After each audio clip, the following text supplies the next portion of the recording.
hash marks and then backed up, so we have no trouble to start the game. We have no trouble getting down to the third man on our team either. Lynn Swanee. Oh, Brad, this is a big ball game, and a lot of people like to hang their hat on statistics. Well, let me give you a couple of game facts on this unbelievable rivalry between Miami and Florida State. You'll see there unbelievable number of things. Matter of fact, I'll even document when Renegade has an accident on the field, Florida State might be undefeated. But Larry Coastal from Miami is not going to use stats. He's working on the mental aspect of the game. He had his Miami team watch a Florida State North Carolina football game. For those 2 or 3 people who didn't see it, the score was 41-9 in favor of North Carolina.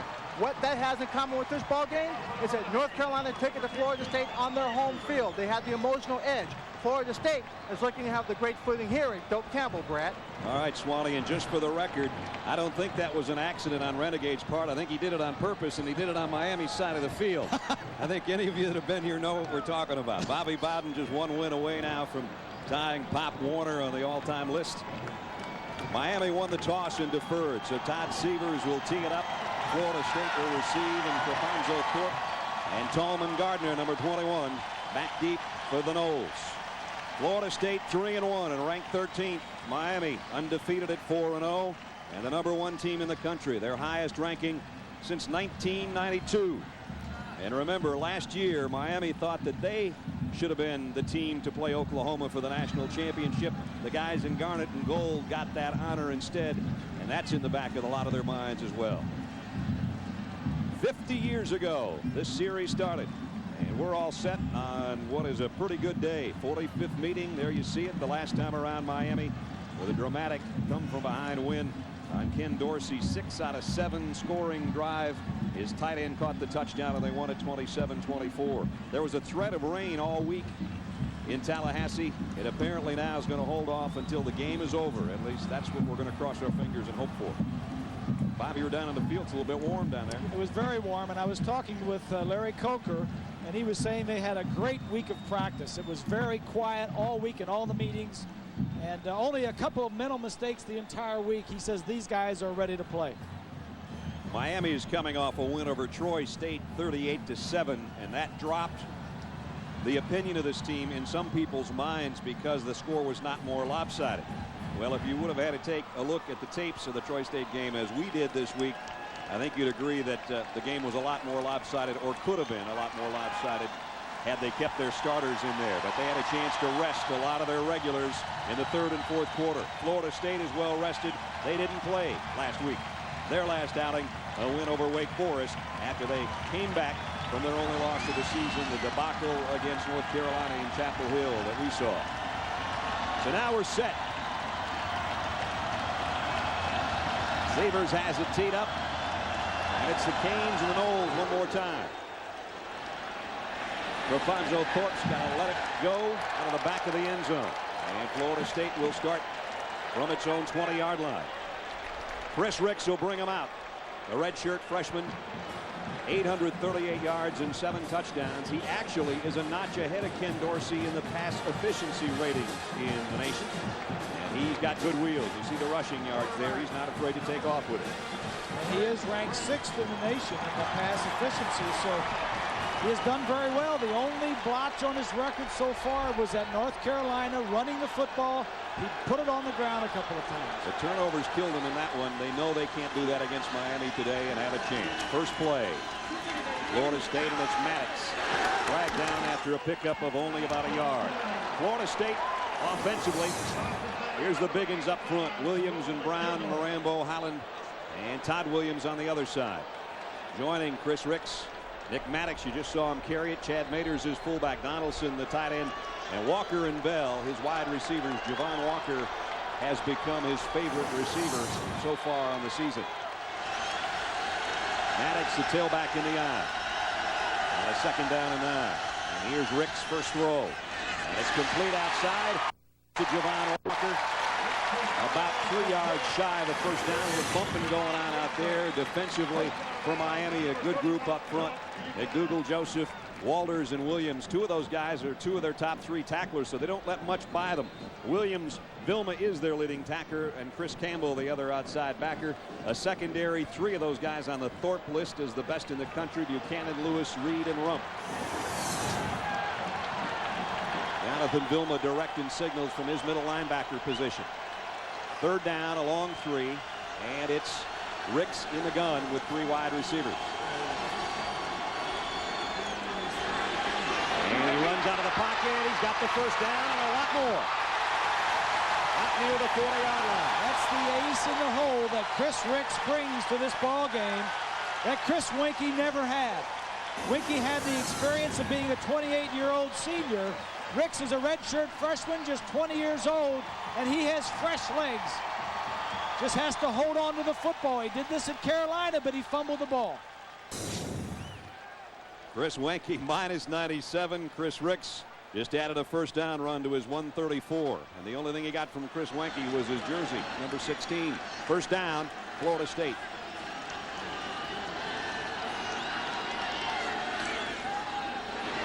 Here's a counter with Maddox. And he got about 2, maybe 3. James Lewis came up to make the hit from the secondary. This is a great secondary, really, that Miami has, Bob. It's an outstanding secondary and an outstanding defensive line. Defensively in the nation, they're ranked number 9 overall. They lead the nation in turnover margin with a +9. That's 9 more takeaways than they've given it up in the first 4 games. They're aggressive. Florida State has worked it out just inside its own 43-yard line here on its opening march. 2nd down and 7. Both wideouts to the top of your screen. They'll run it, and slipping and going down on his own actually is Maddox. And they're actually going to give him a yard, apparently. It's going to be 3rd down and 6. So this is a second 3rd down situation of this drive. Well, the defensive lineman gets some penetration. They shove him back. Number 95, McDougal, is in the backfield, and number 61, that's Holland, who was pulling around, was back in the running back space, needed to get out of the way. Maddox actually did about a 1-arm push-up there to keep from his knee going down, and they gave him progress out to the 44.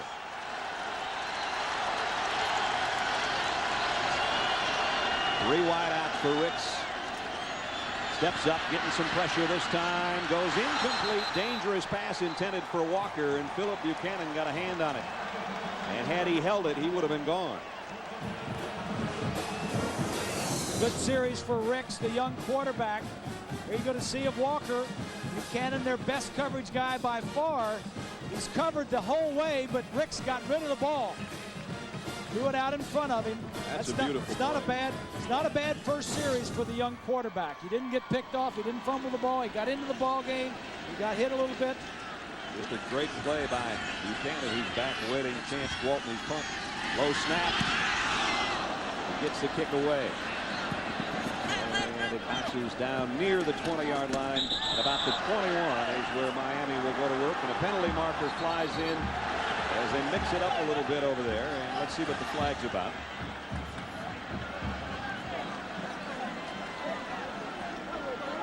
Our referee is Dennis Hannigan. And he'll let us know if it was just a little too chippy down there at the end of that play. After the play was over, personal foul on the kicking team, 15-yard penalty, first down. So the first salvo goes to Florida State. Both teams heavily penalized, it seems, in every game. And Florida State picks up the first big one there. Kenny Dorsey, the junior who has grown so much since we saw him in that game. The only loss of his career at Washington on the road, and hasn't lost since. And he's obviously in the Heisman hunt. Nobody ever touches him. His jersey hasn't been dirty. He's never been sacked this year so far. Student of the game, very bright, very intelligent, knows where everything's happening. Portis is behind Davenport in the backfield, but it's play action for Dorsey on first down, and he comes up firing. And trying to make a diving catch is Darrell Jones, but he couldn't hold it. Got a flag. And another penalty marker down. Offensively, here's the buffet bashers up front. McKinney, Haji, Razuli, Romberg, Bibla, and Gonzalez. That's one of the best in the nation right there. That could be in the NFL for a lot of teams. They take those 5 guys. Portis behind Davenport. Roughing the passer on the end. defense, 15-yard penalty from the line of scrimmage, first down. Here's Dorsey after the throw.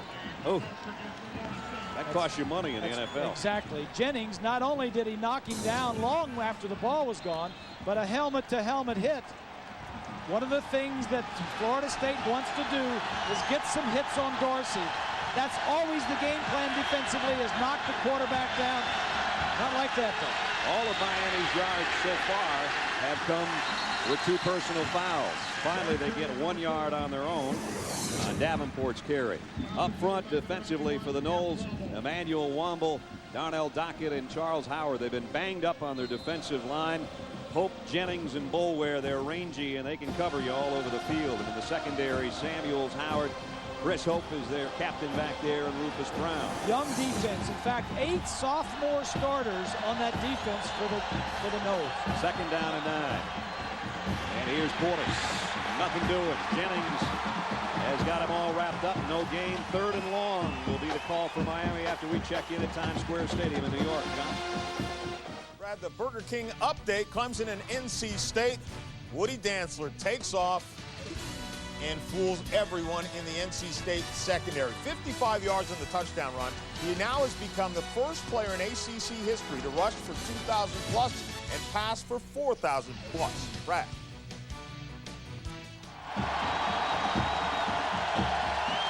Here's the first big play of the day for Miami. 3rd down and 9. Virtually all their yards so far have come on Florida State penalties. Noles go to a 3-man line. From the gun, rifled in there, incomplete. Looking for a flag was Andre Johnson. He doesn't get it. Mickey Andrews, the defensive coordinator, giving Kenny Garcia something a little bit different look at. 3-man rush, doubling the outside. You see Howard 12 inside coverage. The corner had the outside coverage. Just giving something new at the top of the game to think about. Dominique Robinson is back deep. Freddie Capshaw to punt. Capshaw hangs it high. And beautiful play by Miami on their special teams to get down there, catching it in midair. Great play. Marquise Fitzgerald, one of the backup defensive backs. So it's Florida State offensively in a hole when we come back. Being the corner of the country, but it's the center of the football world, isn't it? Florida, Florida State, and Miami. It's almost like old times. Yep, exactly. That's an unusual spot for Florida State, 13. Yes, it is. Look at this. You talk about field position. Starting from your inside your own 5-yard line. That's Fitzgerald doing a great job of catching the punt. Not easy to catch a punt that was that long with that much on it and do it like a wide receiver. And that just doesn't happen. You have to work at that. So Florida State basically in its own end zone. And trying to work out to get some breathing room, and doing a pretty good job is Greg Jones, the bigger back of the two. Between he and Maddox, Vilma brings him down, but he got him a little more room to work. Jones had a good game the last time out against Wake Forest 2 weeks ago, as he had a couple of touchdown runs and 43 yards on his 9 carries.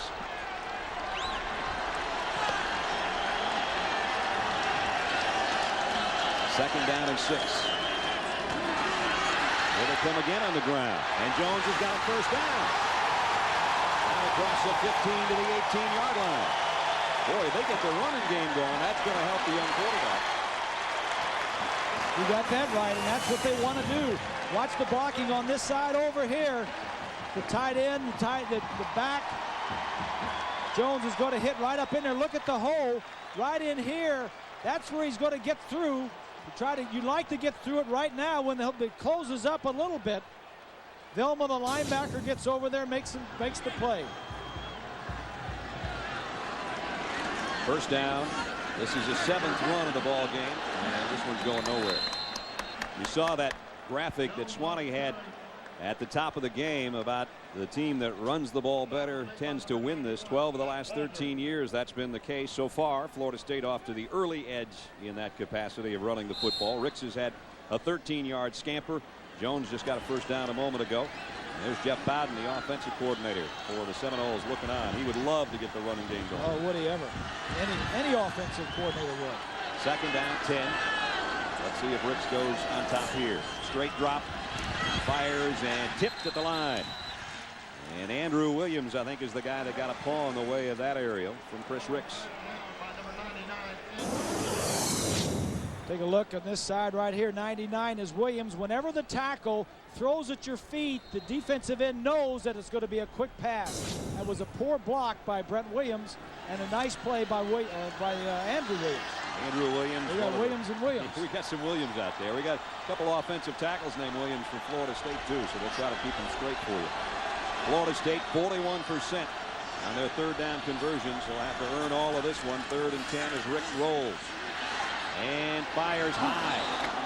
Well, he had a man semi-open out there. That one looked like it just got away from him. Yeah, well, he expected the receiver to run a different route, but the receiver stopped his route and changed it. I like this. Get outside the pocket from the end zone camera. Take some pressure off Ricks, get him outside. He expected the receiver to keep going to the deep outside, and he just hooked up.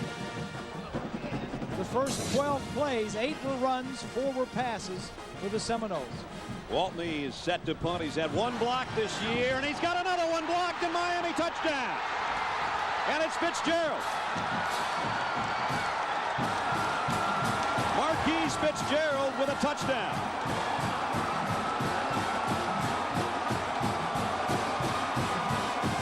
Waltney bobbled the snap, and then it was all over. We talked about turnovers deciding games. Fitzgerald has been everywhere for this team. He is not a starting corner. He has 2 sacks. He almost leads the team in tackles. Look at this, right in your hands. Edward Reed blocked it, Bob. That's just nerves right there. That's a very aggressive special teams. That's the 4th touchdown. That's the 4th non-offensive touchdown for the Hurricanes. 2 on special teams and 2 by their defense. Todd Severs adds the extra point. Miami hasn't had to do anything offensively.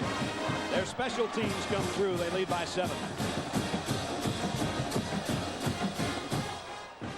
Let's go back and take a look. Miami was coming after this one. Here is Reed right here. He's going to loop and come right up the center. See him moving? Comes right up the middle.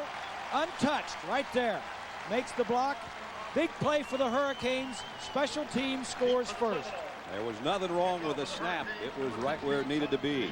That Miami had them backed up, and that was a punt block. Sometimes you want to get a return going, but anytime you have somebody looping like that, coming right up the middle, they were going for the block. Miami scores first. They don't lose much. Now Severs will kick it off. And last time he knocked it out of the end zone. There's another of those statistics Swanee was talking about. The team that scores first has won 13 in the last 14 in this matchup.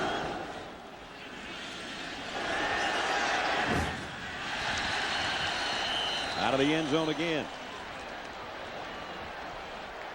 So Florida State will have to work from the 20-yard line.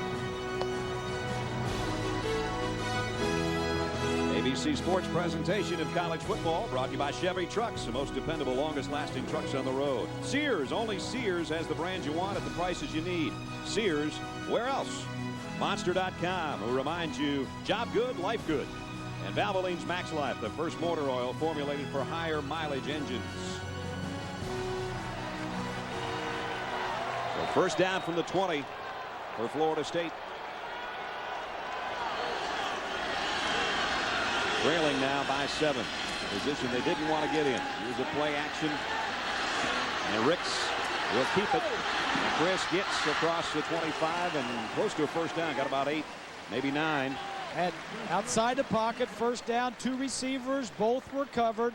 Did a nice job to pick up 7, 8, 9 yards and avoid the loss of yardage. Well, he's got a nice rip in his elbow from that 9-yard gain.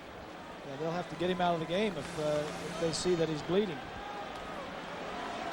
Chevy Trucks first and 10 marker is just about a yard away, as you can see, right at the 30-yard line.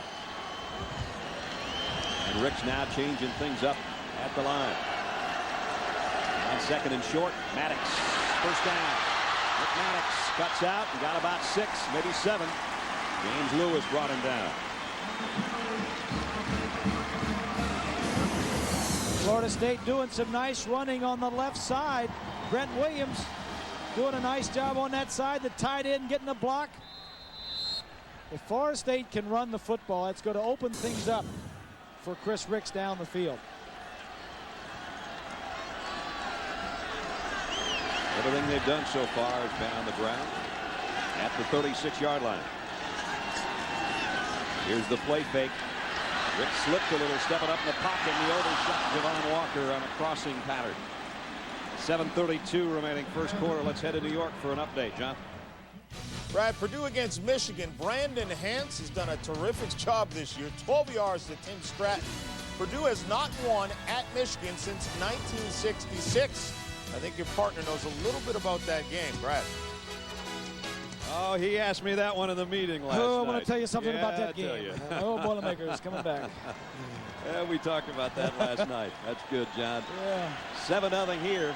Miami in front of Florida State. Second down and 10 for the Noles. Just outside the 35. Ricks wants to throw a screen.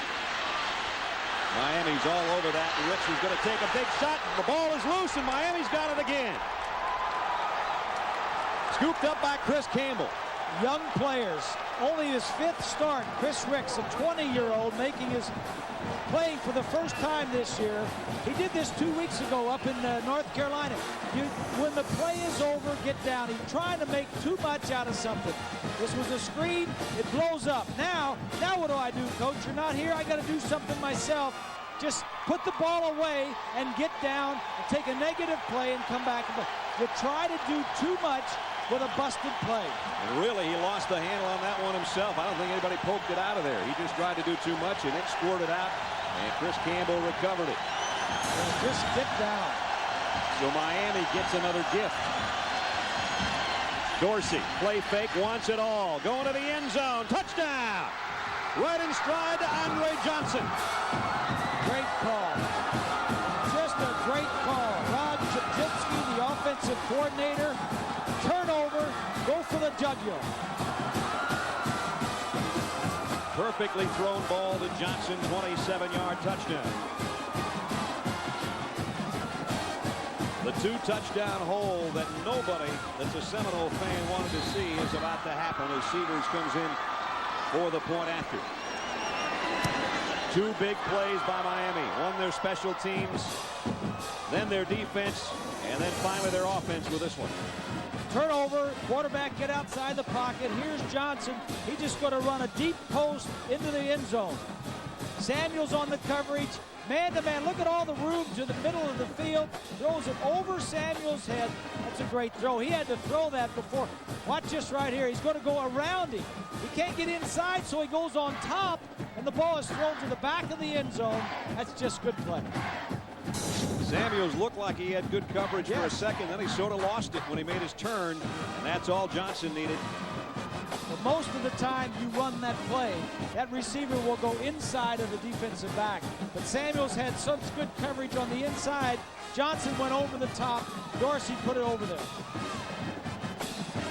14-0 Miami. Swanee, this isn't what Florida State had planned. It's not what they had planned, but give Johnson credit for making that adjustment on the run. One of the best things about that route you're talking about, he was covered to the inside, but because he made his break early and not deep in the pattern, he had time to make that kind of adjustment.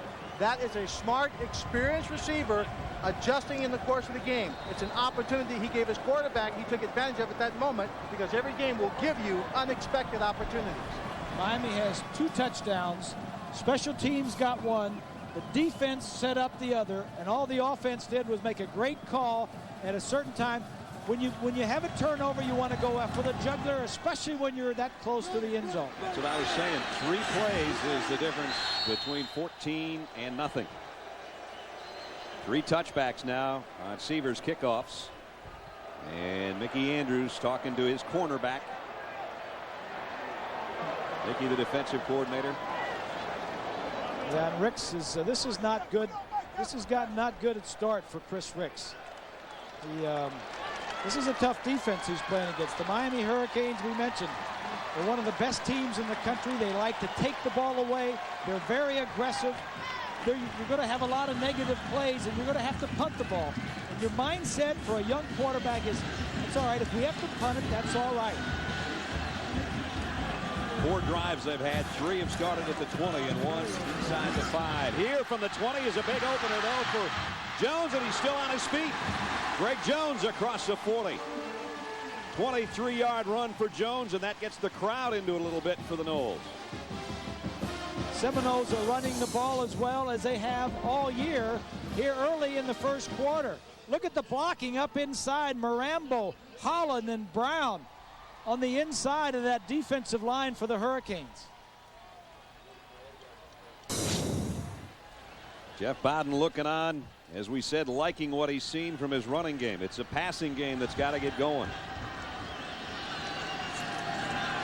And they'll keep it on the ground at Jones again. This time Miami stretches it out. He got only about a yard. Vilma was out there defensively along with Campbell, the outside linebacker, and Lewis from the secondary. Three guys that can cover a lot of ground in a hurry.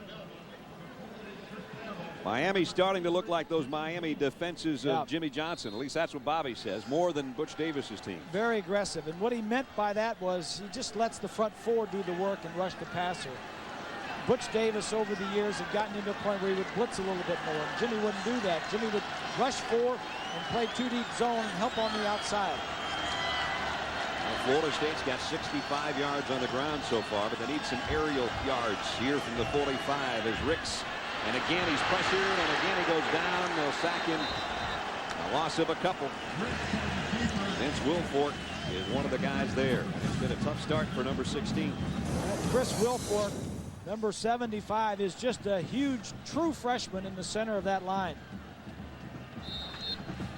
Right there, Wilfork, number 75. He's down to 346. They told us. He's ordered a few cheeseburgers at halftime. He's a big one.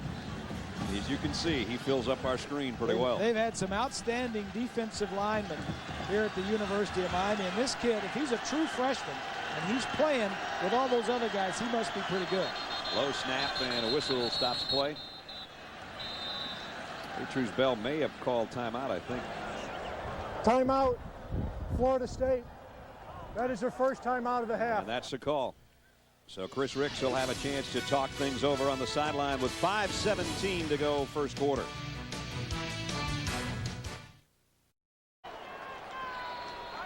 So another 3rd and long situation for Florida State as they trail by 2 touchdowns. Nick Maddox is a slot man, is an extra receiver, and he'll be in motion on 3rd down and 11. Ricks wants to throw a screen. It's a slip screen to Javon Walker, his wide receiver, but he only got to the 45-yard line. It's about a 2-yard pickup. Timing was bad, very bad on that play. All the linemen saw it and got back out in it. Need to be quicker. That timing has to be much better on that screen. So Ricks comes out and the punting team comes back on the field. And Chance Gwaltney doesn't want to take a chance of dropping another snap because that cost 7 the last time he bobbled. This time he doesn't, and he kicks a beauty. Buchanan backs up. In fact, this one might be too good. It is. It goes all the way to the end zone. Touchback. And so Miami will be working from the 20-yard line with a 2-touchdown lead when we get back from Times Square Stadium in New York. And John Saunders. Brad, a bad start for Bobby Bowden where you are. Terry Bowden got off to a good start, and his brother Tommy sees his squad give up back-to-back passes to Phillip Rivers. This one to Jericho Kochery. And NC State, with the extra point, just went through. Now 14-7 over Clemson. Boy, the ACC is pretty wacky right now. Maryland on top of the heap after their Thursday night win over Georgia Tech. Florida State's already lost one in the conference. Dorsey wide open at the 35 is Darrell Jones, and he's got tremendous track speed all the way down to the Florida State 47-yard line. And now Miami's feeling it. Everything's going right for them, so they can pull the cork a little bit and try to open it up. I like that, partner. I like your description. Miami has played the Seminoles a lot. They know what their strengths and their weaknesses are, and they come right out after them. They know they want to stop the run. They got 8 up against the run. There's a square in. Jones takes it and heads back to the outside. That's a nice call. Two passes on first down the last 2 series for Miami. Jones, part of the 4x100 Big East relay champions at Miami, so you know he can motor. And 4:32 remaining in the first quarter. There's first-year head coach Larry Coker, who waited 22 seasons to become a head coach. And has he got a good football team to work with? Oh, boy. Nice way to make the debut. Yeah. Our Pacific Life game summary so far through most of the first quarter. A block punt by Edward Reed, scooped up by Marquise Fitzgerald for a touchdown. And then a forced fumble led to a quick score. Dorsey to his wide receiver. And Chris Ricks so far has been rattled and knocked down. 2 out of 6 is all. He's been sacked twice. That fumble that Ricks had earlier in the ball game, Miami leads the nation. That was their 10th fumble, caused fumble by Miami. That leads the nation. This guy's good, number 11, and he's just getting better every week. And he's just so calm about it. He's just very intelligent, very cerebral, knows what's going on, and he has the ability and the physical talents to do something with it. And he's got some pretty good players around him. That offensive line, probably the best around. The receivers, we haven't even talked about the tight end, probably the best receiving tight end, Jeremy Shockey. What a find in the country. Wouldn't shock me if we see him pretty soon here, too. First down. They'll go on the ground to Portis. Portis is brought down by Stanford Samuels after a gain of a couple. Portis has been a heck of a back for him, a Doak Walker candidate. He's their leading rusher coming in, 4 touchdowns, 364 yards on the ground. Florida State has their backup defensive line in there, but their first group of linebackers, Mickey Andrews wants to keep those linemen fresh. Second down and 8. The Canes inside the Knowles 45. Dorsey's got a man out in the flat, swings it out to Portis. Florida State's there to meet him. Jennings met him head on. What a hit at about the 42-yard line. This defense for the Knowles is not chopped liver. They don't have the players that they've had in the past because a lot of them are young. But these are young players that are going to be good in a year or two. I think Jennings got the worst of that battle. It was his helmet that made contact. There he is right here, number 44. He's woozy right now after this hit. Watch it. That's back inside Portis. Boom, right there. Oh, that looks like a stinger. Yeah, it does. Got it right between the helmet and the shoulder. Yep. Collarbone, rather. And he's being helped finally. He didn't want to come off. The trainers wouldn't take no for an answer. He's finally walking over here. He's from Carroll City High School in Miami, and he's playing against Ethnic Sands and several Carroll City High School players on both teams. I guess just one on Miami, a lot of them on the Seminoles. I think there are 19 players from high school players from South Florida on both of these two teams. A third down coming up and a short 5.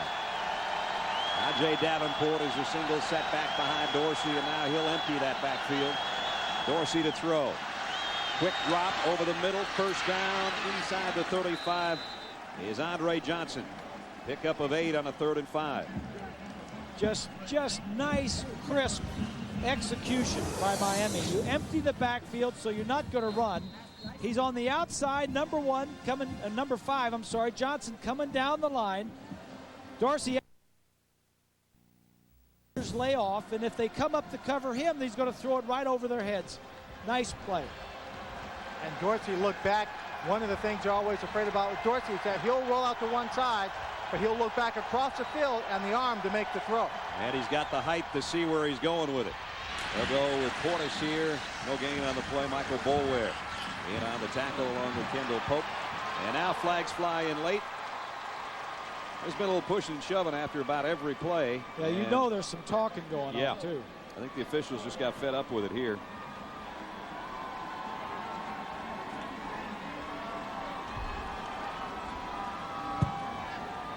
After the play was over, personal foul on the offense, 15-yard penalty. It will be 2nd down. That's our 3rd personal foul, 2 against Florida State. Now that one goes against Miami. Well, both of these teams, and I would say, I would guess it's on Williams, number 80. I would too. Because I don't think Larry's talking to him about how your day's going. I was going to say both of these teams are the most penalized teams in their respective conferences. Miami averages about 107 yards of penalties a game, and Florida State is just under 100. A little pushing and shoving after the play, and those officials are not going to let that get out of hand. So it's 2nd down and 25 now. And the ball is loose. Who comes up with this one? Florida State thinks they've got it. No official signal yet. Dorsey never got the handle on the snap, and the Noles have it. Well, this is what the Noles need. They need a break of some kind. And Coker's saying this is just not what we didn't need to do right here. Kendall Pope lost his hat in the melee. He wants it back. Florida State's got the ball back with this one. He wasn't ready for the snap. He was looking around. Rumberg snapped the ball before the quarterback was ready for it. Either one of the two forgot the snap count. Bradley Jennings, who was called for a personal foul early in the quarter and then went out, shaken up a couple plays ago, is the guy that got the fumble recovery. Yeah, what happens there is one of the two forgot the snap count. It looked like Dorsey was looking around, checking on the movement, maybe checking off. And Romberg just snapped the ball. So one of the two guys snapped, either Romberg snapped it earlier, Dorsey didn't expect it that early. So the Noles in hurricane territory for the first time today at the 47. Low snap, Ricks from the gun. Chris pumps once, goes down the middle, incomplete. And he still can't find a rhythm. You're right. It's a good word for it. He's not in rhythm. I thought early on when he was scrambling a little bit, picked up a first down, but you're not going to be in rhythm against this Hurricane defense. They're just too tough. And like I said, you're going to have the ball 12, 14 times a game, and you're going to realize, hey, we're probably going to punt like 10 of those times. And it's okay to punt. Our defense may get us a score, and we'll score on the other 4 or 5 times. So don't try to make perfect plays out of every drive. Penalty marker thrown. Dead ball. Illegal substitution on the offense. 5-yard penalty. Well, just when Florida State had it in Miami territory, they end up back on their side of the field. Illegal substitution. Bobby just checking it, see what's going on, how you doing on offense. One of Rick's problems is he's looking for Javon Walker all the time. In fact, 6 of the 7 passes that he's thrown has been in his direction. Can't get one-dimensional with number 80 as your only guy in your sights. He's got 3 wideouts right now, including Thorpe, the freshman. And here's the counter with Nick Maddox going the other way. Positive yardage for Maddox. He won't go down until he gets to the 44-yard line. James Lewis made the tackle, but give Nick Maddox 8 yards. Good misdirection. Start to the left side and come back with it. Well, we got the linebackers going that way. Now we come back, but Lewis, 23, the safety, saw it all the way and was there to help the defensive lineman. Now a 3rd down again. 3rd and 7. Rick's looking for something to go right from that shotgun. Let's see if they can find a receiver this time. They come with a blitz. Over the middle, and the other shot is intended receiver Tallman Gardner. Yeah, you can't miss that one. You've been struggling. It's a 3rd down play. You had it wide open. You just can't miss that one. These are things that young quarterbacks, mistakes that they make. You had a perfect lane. There was no pressure. He was wide open. You got to hit that one.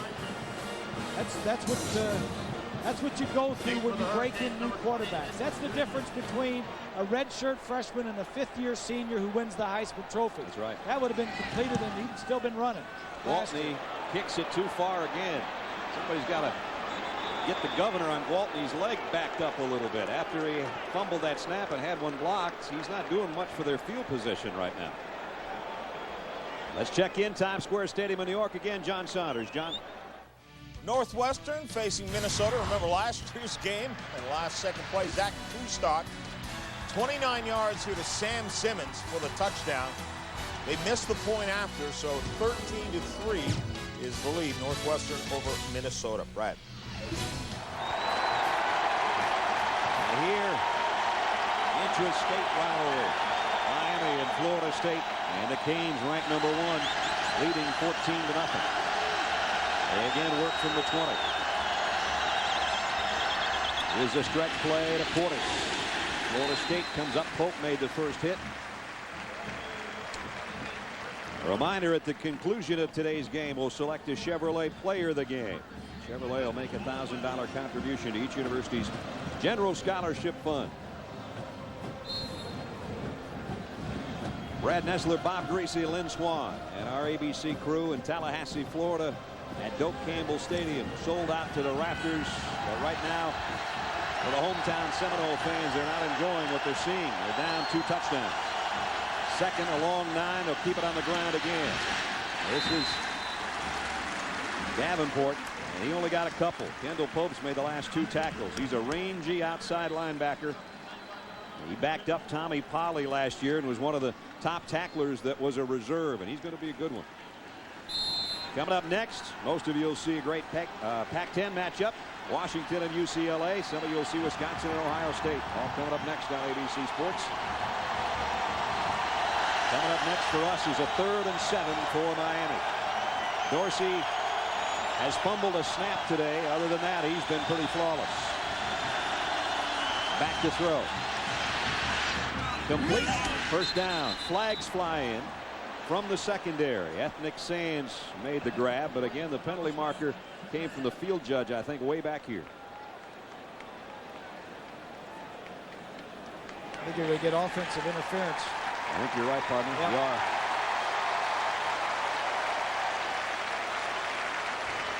So that'll negate a first down throw.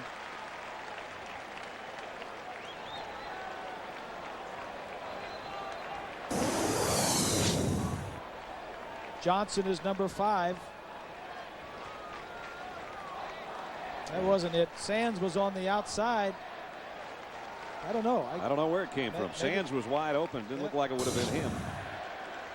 Pass interference on the offense. Penalty is half the distance to the goal. Tell you what, Florida State's defense will take it, whoever it was on. Yeah. Johnson kind of threw his whole hands, palms up, says, well, is that on me? You know. So back they walk inside the 10. Larry Coker is not too pleased with the call. Actually, they're going to spot it now out near the 12. It was half the distance. Swanee. Bob Brown, I think the penalty is what they're referring to as a pick play.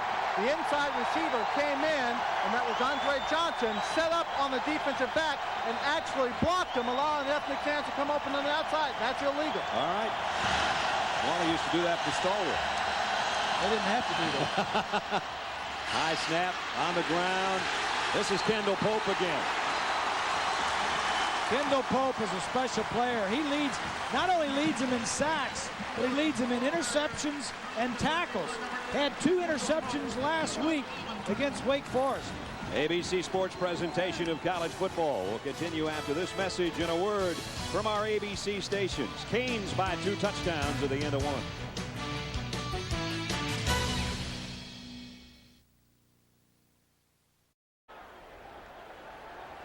Set to start the second quarter. 14-0. Miami leads Florida State. We welcome you back to Tallahassee. We've got a special guest in the booth with us, the governor of Florida, Jeb Bush. I noticed you just got Florida USA. That way you don't have to play favorites in this game, right? Well, it's also our largest industry, making sure people come down to our state, and a lot of people have for this game. Governor, good game so far. You live here in town. They're not going too well for the Noles. But I'm from Miami. See, that's a politician right there. You know, obviously with the things that have gone on in the last month and more this week, your brother and everybody else has said you got to get out, you got to do the things, and it's good to see you're out at a football game. Well, this is the football capital of the world. I think we have the best high school football, and we have the best college football. We may even have the best pro football this year as well. So this is a great way for us to get back to normalcy. And there comes a time where you have to have 3.5 hours of fun. That's what we're trying to do out here. Absolutely. Appreciate you coming by. Governor, good to see you. Thanks for stopping by. Okay. Jeb Bush, the governor of Florida. And a punt coming up by the Canes. It'll be fielded at the 40. Coming to the near side, we're going to have an illegal block on the punt return. That will not help the field position for Florida State, but they do get the football back. Well, they are after each other in there now. There was a flag thrown, and one of the guys got up and went hit another guy. They're not holding anything back. No, Let's put it that way. There's the illegal block. Nice to have the governor join us. We had his dad, the Texas A&M game. Right. Jeb here in this one. During the return, 10-yard penalty for the spot of the foul. First down. Miami with an injured player. Chris Harvey, the long snapper, is the guy that got tangled up there. Yeah. And that could have a major impact on the Miami special teams before this one's all over. So we'll keep an eye on that one. So with the penalty, backed up to the 29-yard line. This may be Florida State's best field position, other than that time when they got the fumble recovery. They didn't do anything with that either. They did nothing with that one. They were forced to punt virtually from the same spot they recovered the fumble. Ricks from the gun with 4 wide receivers. He just got to find a way to find a target. And this one's tipped and almost picked off. He's had 2 batted down, 3 actually if you count the great defensive play made by Buchanan on that one crossing pattern. This is knocked down by the defensive lineman at the top of the screen. Oh, that was a linebacker. That was it? Vilma. Nice job by Vilma. This all factors into a young quarterback. You got to get it past. You got to throw it over people. You got to expect that they might jump a little bit. Fans at Doak Campbell just waiting for something to go right for the offense. Here's a quarterback draw. Maybe this is it. Ricks. Well, if you can't do it with your arm, do it with your legs. He's picked up 2 first downs with his legs. And I think that's good to get him into the ball game because he's not doing it with his arm. He's been their leading rusher before in a game this year. Watch this right up the middle. Look at that. It's just huge. The lane that he has. The middle linebackers are going off covering other people. Still no score for Florida State here, and Miami hasn't allowed a second quarter point all year. Ricks with 26 on the ground. Waits this time, throws behind Thorpe, his intended receiver. Just a little bit off, and this is the frustration that you go through as coaches and as receivers when you break in a new quarterback. This is not easy for Chris Winkie. If he were here last year in his Heisman Trophy year, it wasn't easy going up against the University of Miami. These guys, this is a good defense. It's a good defensive, Bob, and the corners and safeties are playing extremely well. What I don't like, in terms of what I'm saying, is there's no separation between the receivers and the defensive backs. These receivers aren't giving Ricks a good target to throw at. 2nd and 10. They throw the screen outside Walker. There's a flag down as Walker gets to midfield. The ball comes loose at the end. It's probably going to be offensive holding because that was thrown by the umpire right into the to the offensive line. Matt Walters, number 91, the defensive tackle, is the guy that's motioning that it's holding, so maybe he was the one that was held. There's the call. 5 penalties on Florida State now.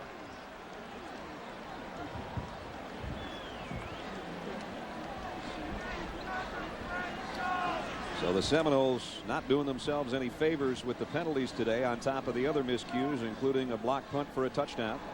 Holding on the offense, 10-yard penalty from the line of scrimmage. Repeat 2nd down.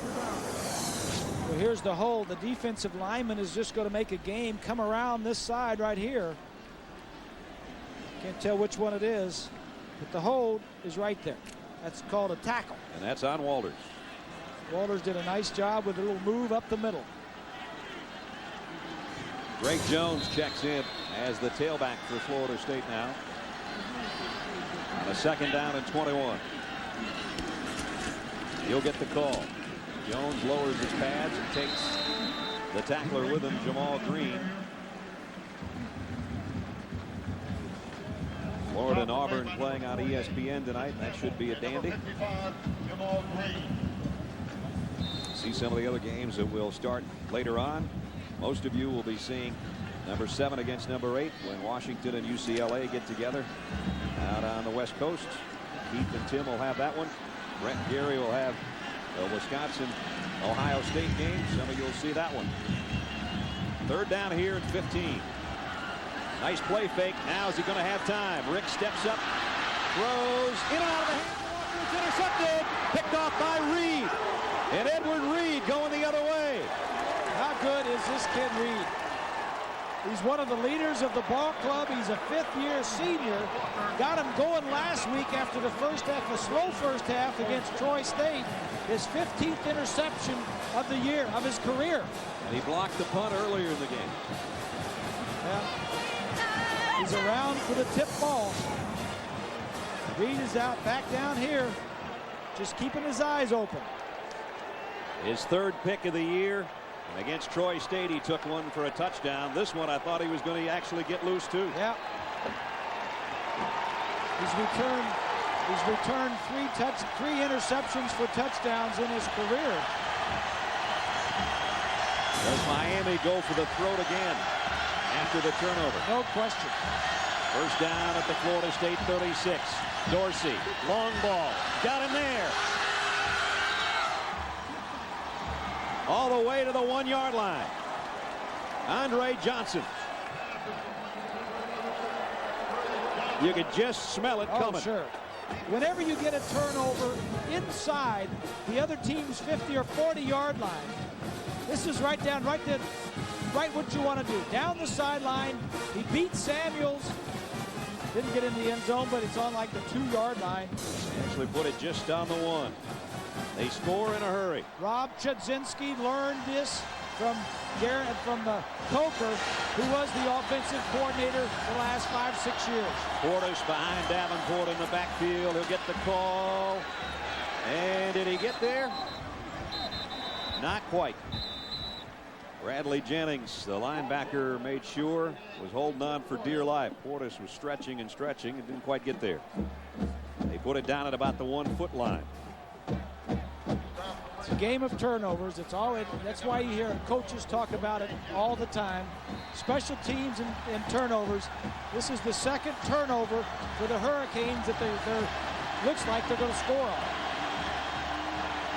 Second and goal for the Canes in the Florida State 1. Najee Davenport.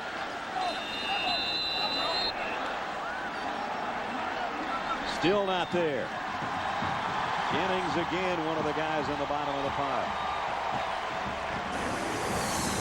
This Florida State defense, they may be young, but they are talented. They've been hurt in the defensive line with a lot of injuries. Eric Powell, Alonzo Jackson is not there. Chris Woods, Brian Ross. A lot of the guys that would be playing aren't playing. Bobby said we're playing our depth in that defensive line right now. If I got a 6'5" quarterback, I tell him to lean heavy here. Third down, about a foot. They'll hand it off. Portis. No. Florida State holds on 3 downs. Now what do you do? Well, last year I was talking to Larry Coker before the game. I said last year you didn't have to make these tough decisions, 4th and 1, whether to go for it. It's hard for the line judge on either end to see into the middle when you can't see past the lineman. This is a better shot. Sometimes the umpire right there can tell when the linesman can't, but the umpire does not make the call. How big has Bradley Jennings been on those 3 downs? 4th and goal.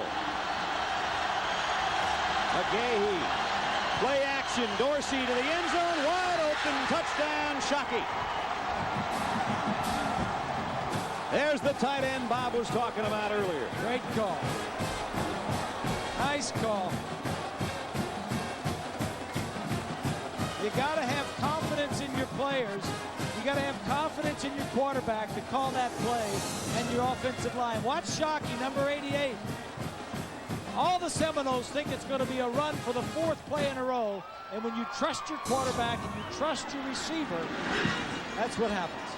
Seaver's extra point is good. It took him 4 cracks. And off the play fake, it was Dorsey to his favorite target. A wide open tight end. It's 21-0 Miami.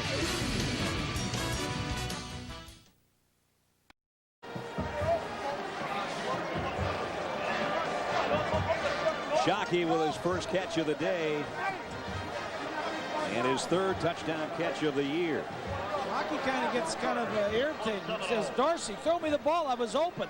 Of course, every receiver says they're open. But Shockey, you were open that time. Yes, he was. A Nissan drive summary, only 36 yards again following Ed Reed's interception. So they're making turnovers count today. A block punt, a fumble recovery, and a quick strike. Then a long ball off an interception. And 4 plays later, Dorsey to his tight end. That's where we are, 21-0. All of Miami's scoring has come off of turnovers. The punt for the touchdown, and then the 2 turnovers led to touchdowns in short field position.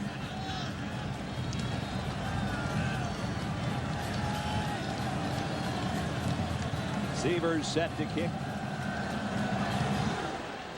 And a squib. It takes a good bounce to Thorpe at about the 8-yard line. And Thorpe gets only to the 25. 26 actually is where they're going to spot him. Kellen Winslow's youngster down there to make the tackle on the special teams. You got wide receivers on kickoff coverage team making tackles. Swanee, were you ever on a... Swanee's going to say he's only a punt returner. Come on, no. Now, do you know how to make tackles, Swanee? I will tell you, at USC, I covered punts. I returned punts at USC and Pittsburgh. And a couple of times, I remember there was a guy who didn't go in the ball game. Head was in the ball game. I ran onto the field, and I covered on the punt team. That's what I like about you, Swanee. You're a team player. There we go. Now, if we could just get you to show up to the meetings on time. 1st and 10. Ricks. I like that. In trouble, and down he goes. William Joseph drops him, another sack. There has not been one right thing for Chris Ricks today except what he's done on the ground. And there's the snapper, Harvey, the sophomore long snapper. Joe Fontegrassi now is going to have to be their long snapper today. It looks like his day's done, Lynn. Well, his day is done. They're going to take him in. He's got a sprained knee, but they said they don't anticipate he'll come back. And you may have noticed Clinton Portis was helped off in that last offensive drive. He took a good shot to the head. They were working on his reflexes, making sure he was okay. So keep an eye out for number 28 when the Miami offense gets back on the field. That's why McGahee was in there on that 4th down then. Ricks back to throw down the middle, in and out of the hands of Atruz Bell. Would not have been a first down, but it would have picked up decent yardage. Let's check in Times Square Stadium in New York and John. Brad, Purdue and Michigan. Purdue's got to find a way to stop Marquise Walker. He had a 42-yard punt return that set up a touchdown. Then here, John Navarre to Walker, closing in on 200 all-purpose yards for the game. Michigan up 14-7. Brad. We had a Marquise player here today, too. Marquise Fitzgerald. We have. He's been all over the place. Scored a touchdown off a block punt. 3rd down, 12. Ricks getting some heat. Back across the middle, John Walker, and finally they hook up. And it's a first down, and that was some kind of throw. That was dangerous. That was a dangerous throw that sometimes you get away with, that they're going to coach him not to do this anymore. Outside the pocket, he's rolling to his right. He throws back into the middle of the field. Oh, my goodness, over a defensive guy.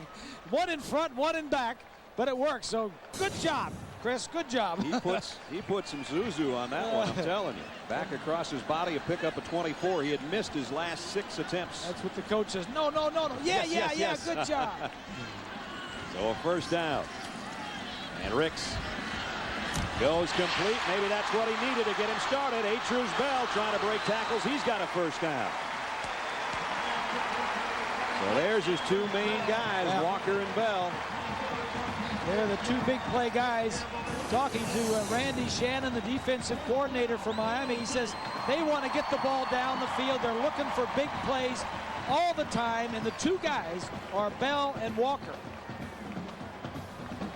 This game's not without precedent. Remember, the only time in the last 54 games that Florida State was even tied here, the Florida Gators got a big lead and they had to dig themselves out of a hole. Well, they've dug themselves a big one today. We'll see if they can work their way out of it. 21 down. Ricks on the run, trying to hold on to the football. Got to the 38-yard line. A pickup of 6. Rambo tell him, just follow me when you want to take off. I'll lead the way. A look from behind the defense of Miami. You can see the defensive linemen spread out over here and over there. A little twist in the middle. Just if he could have gotten past the one defensive lineman, could have had some running room. Deepest penetration into Miami territory for the Noles at the 33-yard line. Only the 4th time they've been on their side of the field. Oh, Jones just got pasted by Campbell. Chris Campbell, the outside linebacker. Campbell's a 3-year starter, and it's kind of gets pushed aside. Everybody talks about him because of all of the speed and quickness and talent around him. 23 as a safety blitz. That's Lewis. Campbell in the backfield on a blitz. They said, all right, you're getting far enough down in our territory, we're going to start blitzing you.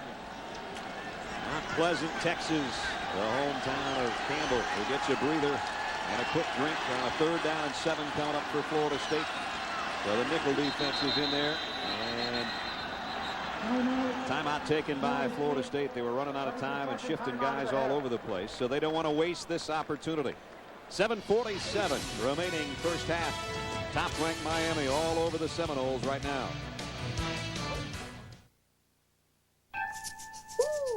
You make it fun, you make it good, you make it one big neighborhood, you make it all just go together. Dr. Pepper, you make the world taste better. Dr. Pepper makes the world taste better. You make the world taste better. And we all, Dr. Pepper, you make the world taste better. Yeah, come on.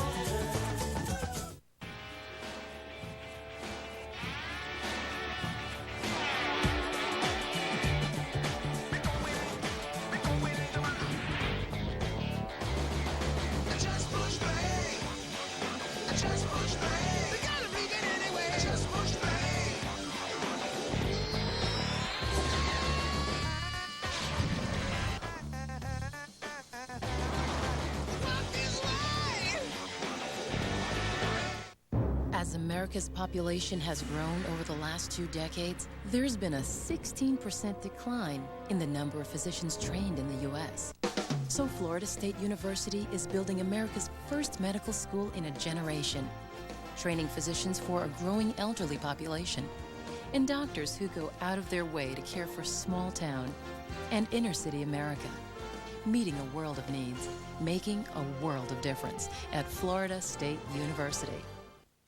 Wednesday at 8/7 Central. Get ready for the biggest episode ever of My Wife and Kids. See you Wednesday at 8/7 Central on ABC. Our Pacific Life game summary of this one so far. Chance Waltney mishandled a snap blocked by Edward Reed. Marquise Fitzgerald on the block punt for the touchdown. And then after another fumble recovery, one play, Dorsey to Andre Johnson for a score. Chris Ricks throwing to Javon Walker, tipped, and Edward Reed at his 3rd pick of the year. It led to a long ball to Johnson. And then finally on 4th and goal, it was Dorsey off the play action to his favorite target, Jeremy Shockey. That's where we are, 21-0 with 7:47 remaining at Doak Campbell Stadium in the first half. 7th play of the Florida State drive, and they've got a 3rd down and 7. Chris Ricks with time. Now on the run. He's going to keep it. He got a nice block, but he didn't get a first down. Whoa! Taking him all the way out of bounds. They're going to get a first down now. Vilma tackled him over by the bleachers. I didn't see a flag, though. Oh, yeah. I think it came flying in there, didn't it? All right. If it didn't, somebody ought to throw one from the stands. Ricks ended up about 12 yards out of bounds. Let's take another look. The play was over. Personal foul on the defense. 15-yard penalty. 8 down. There you go. Well, he didn't do much. Well, I guess he fell on top of him. You got to play between the stripes, though. You can't bring it this far It looked over like here. Vilma was trying to hold him up, and then everything went down. But so the personal fouls are even now at 2 apiece. you got to know, as a defensive player, that the officials are looking for something. When you get close to the sideline and there's a quarterback involved, just get away. And especially when you're in this rivalry. Oh, yes. Good point. So now it's a first down. Florida State trying to get something working. Not to the red zone yet, but they're close at the 23-yard line. Ricks takes the pitch, trying to get rid of it. Penalty markers down. Might be a face mask. Ricks was running for his life.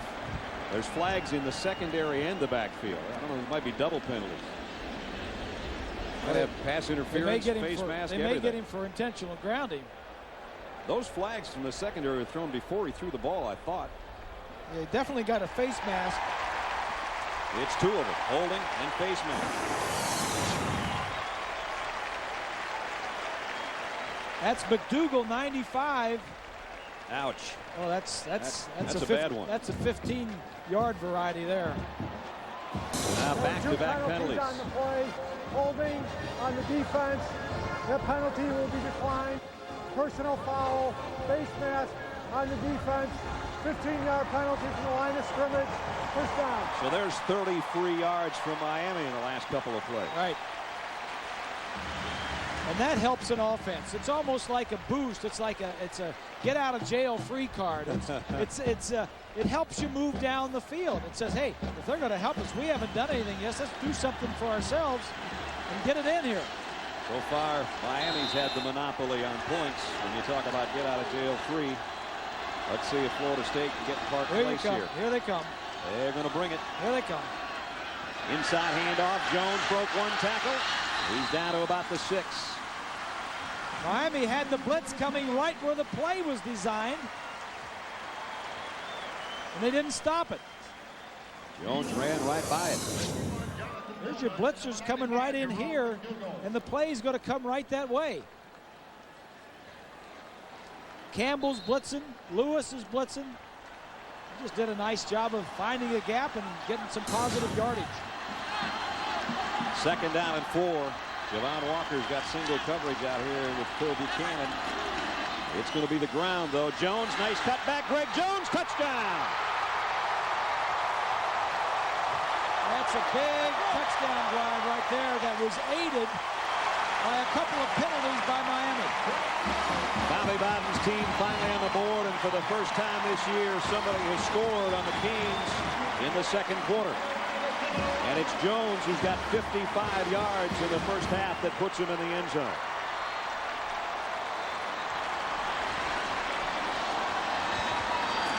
Extra point is no good. Wide right. Goodness. They don't need that right now. Can you believe that? I mean, an extra point doesn't mean a lot, but it keeps the momentum going. I mean, it gives you 7 instead of saying the players say, oh, now what are we going in? Right. What is going on? That doesn't put a lot of confidence in your coaching staff or your kicker later on if you need him either. But Jones got him the touchdown. And he'd been 5 of 5 on field goals this year.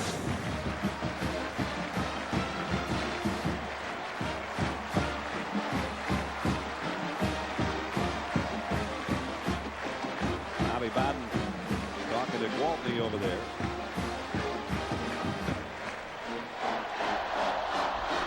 Asking him if it was the hold that was the problem. Now he's talking to his kicker. He checked everything before he talked to the kicker. He found out, was the snap good? Was the hold good? Now he's like a lawyer. When he goes to talk to the kicker, he knows all the answers. So he goes and talks to him and says, how was it? The kicker owns up to it, says, my fault. That's the way you want him. I know what it was. It wasn't good. Yeah.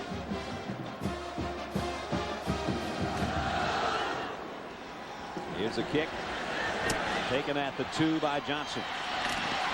Johnson about the 23.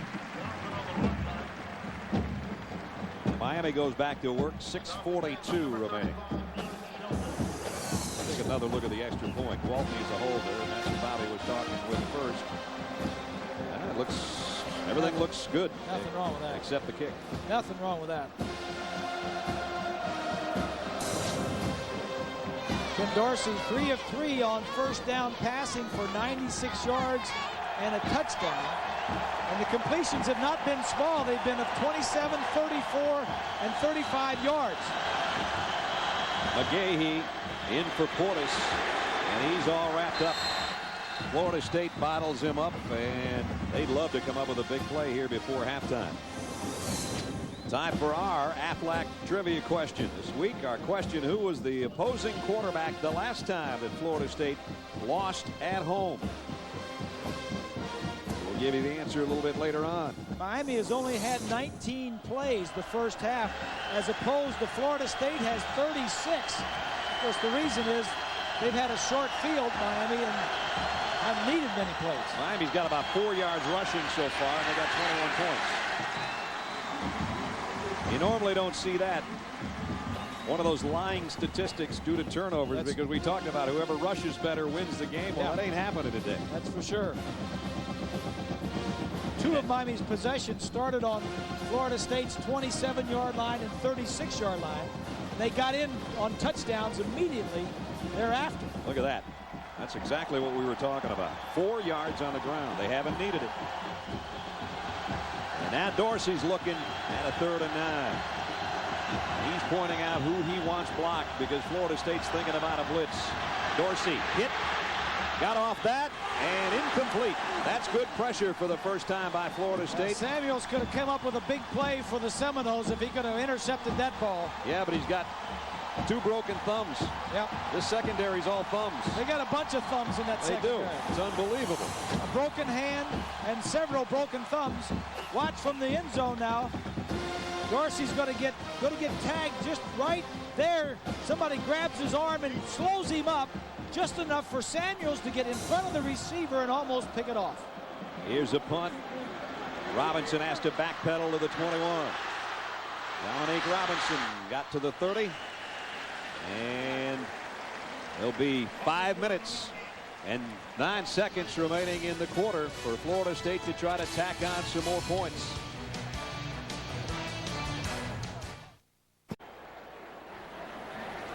Miami held to a 3 and out, but the Dodge drive summary, most of their drives have turned into some good things down there in the bottom. 2 touchdown passes, a fumble, 3 punts. The touchdown passes came following turnovers. They were quick strike material. And so they lead 21-6, but Florida State's got 5:09 and 1 timeout to work with. Ricks was better on the last drive, both as a passer and a runner. Let's see what he does here. Down the middle, got to the 48-yard line, and it's Tallman Gardner. These are the types of games when young quarterbacks grow up. Ricks has had a tough day so far, but nothing's easy against the Hurricane defensively. There you get some separation. Gardner finally separates a little bit from Rumpf, and the ball is right where it needs to be. 1st and 10. Under 5 minutes in the half. Blitz coming from the secondary. Everybody's coming. Ricks, the fade to Walker. Nobody came down with it. Nice job by Reed to come over and help Buchanan. Everybody else was trying to get in Ricks's face. It's 2 pretty good defensive backs right there, Reed and Buchanan. They're both, well, Reed's a senior, Buchanan is just a junior, but you talk about safeties in the NCAA. Reed is probably one of your best. Lewis, number 23, the strong safety, blitzing. The ball was right there. Walker took a big hit, though. Reed knocked it out of there. 2nd and 10. Maddox in motion. Quarterback draw. Ricks can't find any place to go. He actually made something out of nothing, though. He got to the 49-yard line. McDougal was the guy that came in there, changed his direction a little bit, but Chris got about 4. That was a design quarterback draw. It seems like when he just scrambles out of the pocket, he does much better than when the play is called. Now it's 3rd and 6. And William McCray, the fullback, checks in or brings in the play from the bench.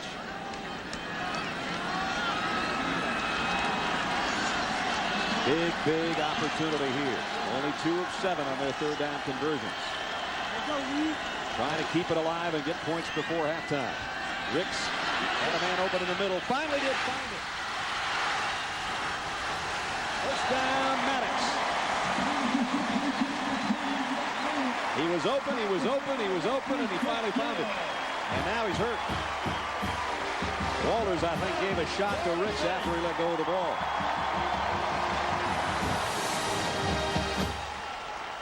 There he is over here. He's just going to come down, get into the center of the field. Yep, Walters got him right at the end of the play, and he landed funny, but He's a tough customer. Looks to the sidelines for the play. Gets it up at the 33-yard line. Blitz again. They run by it. Jones, but Vilma stays home, and he's going to make the tackle. Boy, there's some head cracking going on down there. 3:20 left in the half. Miami came in looking for some respect, and I think the way they came out and played, blocking the first punt, getting the turnovers, offense going down and striking and scoring, they came out and sent a message. Reeds keeps twisting in that secondary, and it looks like maybe he's got a stinger. His one shoulder's dropped a little bit. He doesn't want to come out, does he? Nope. 2nd down and 9 from the shotgun. Here they come again. They just keep loading up. Ricks rolls, keeps this one, and broke through a tackle. Chris Ricks inside the 25. What a run. Yeah.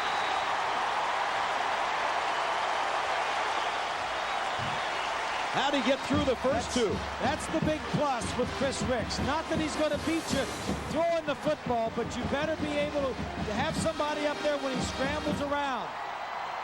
He breaks right through, breaks through 2 tackles. Now don't try and do too much. When it's over with, get down.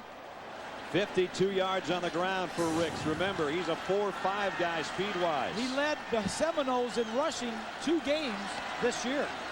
Last quarterback to do that for him was Charlie Ward, who only won a Heisman Trophy. Ricks is hurt, and I'm telling you that right now. 1st down. Pump fakes, going long. Got a man open. Nope, out of the back of the end zone. Woo, inexperience. He was open. If he would have thrown it flatter and faster and got it there quicker, he would have had him. But he is dead. Look at him. He's breathing hard. He is tired. I think his elbow's killing him too. Here's the last pass. From behind the defense. He's dead tired right now. Too much air. If he would have thrown that ball flatter, he was open. And take a look at Edward Reed. He's going back. Now, he should be able to go up for this ball, but I think on the sideline play, he hurt his right shoulder, and he is having a hard time lifting that right arm up in the air. 2nd down and 10, the 8th play of the Seminole march. Quick opening draw to Jones. He's been their best runner today. Greg got about 5. And we're down near 2 minutes. We asked you our Aflac trivia question earlier. Who's the last opposing quarterback to win at Florida State? It's back in 91. Gino Torretta, another Heisman Trophy winner. They've got a slew of good quarterbacks at these 2 schools, haven't they? Ever? This guy's trying to become one. 3rd down and 5. Might be 2-down territory anyway with the final minute and a half of the 2nd quarter. Ricks with time. Throws across the middle, got his man. It's 1st and goal. Here comes Florida State. I like the play call.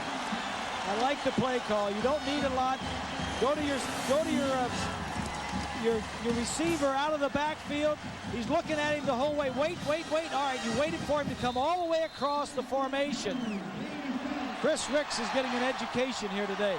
Against Wake Forest in their last game, neither a running back nor a tight end caught a ball. The first time in 37 outings, and now Nick Maddox has got 2 big grabs on this drive alone. 1st and goal, Florida State. A minute in the half. They're down 21-6. Ricks gonna keep it. Cuts inside. Dives to the 1. Lewis was holding on to his ankles, or he might have scored. Woo. Boy, when he goes airborne, my heart goes through my head. Woo. He's done it before. Done a complete cartwheel to the end zone. He almost got away with it here. A design play. Offensive linemen are downfield blocking. 2nd and goal at the Miami 1. Ricks, quarterback keeper. I don't think so. Didn't get there. 20 seconds, 19. They've got 1 timeout left. You got to use it. And there they stop the clock with 13 seconds left. What a way to wind the 2nd quarter down, huh? 21-6 Miami. Here's a look at that quarterback sneak. I think he slipped a little bit and he just didn't quite get there. He got to about the 1 foot line. I agree. What seemed to go low, and he slipped. ABC Sports presentation of college football brought to you by Dodge. You can take life as it comes, or you can grab life by the horns. Dodge. Dr. Pepper and your local Dr. Pepper bottler. Dr. Pepper makes the world taste better. And Dell, enterprise systems that are easy to build, easy to own, easy as Dell. In the capital city of Florida, we're in Tallahassee at Doak Campbell Stadium with Bob Greasy and Lynn Swan. I'm Brad Nessler. It's nice to have you along for the 45th renewal of a series that started 50 years ago this season. Coming up, the Valvoline halftime show with John and Terry. They'll have all the scores and highlights from elsewhere around college football, and we might be just one play away from all of a sudden having a game down here in Florida. Well, I don't think you're going to see a normal running play here, Brad, because if you run a play, you don't have any timeouts left. You got no time to run the fourth down play or kick a field goal. So you either have to throw the football from a regular formation or get outside the pocket, give the quarterback a run option, pass option. Right. Now the whole Seminole group came over en masse for that timeout.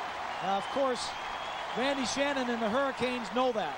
So they're going to try and keep him in the pocket. Now, you'd think he would roll out to this side over here. You'd think he would roll out this way. So they're going to try to contain and not let him get outside the pocket. 2 tight ends and 2 fullbacks. And Maddox the tail. And now Miami might take a timeout here. No, the officials are, actually. And a penalty marker in the end zone. I don't know what that could be about. We just had a timeout. Illegal substitution on the defense. Penalty is half the distance to the goal. Now I know what it was. Third down.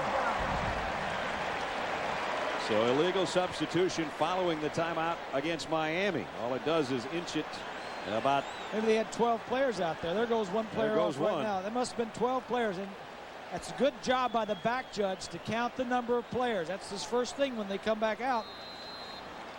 Here's the 2 tight end set. Mater and McCray, both the fullbacks are in there, and so is Maddox. Third down and inches. Play action. Ricks rolls. Flags are down. He lobs it, and it's intercepted by Reed. But again, there's a penalty marker down. Well, that's the play they had to run. But who's the flag on? Florida State reacting as though it's on Miami. It is. Holding. Hurricanes. And some of the Miami players are running off the field with their hands held aloft, and now they're just getting the bad news.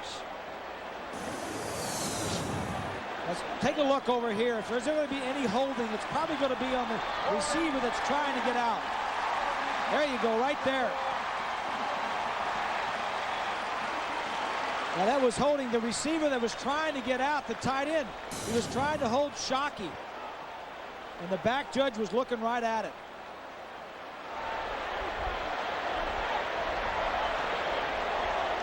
And now you got a first down. First down, but still only 8 seconds now left. Now you got a time problem. I think you do the same thing. You cannot run the ball. You've got to get outside the pocket.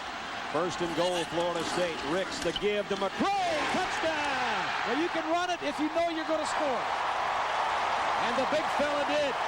If you know you're going to get in, they're putting all their things on, putting all their marbles on McCray's back. And if he doesn't get in, they don't get any points. William McCray playing on a bad ankle. That ankle just got healthy there. Over here. Nice blocking, and he went airborne. Gutsy call.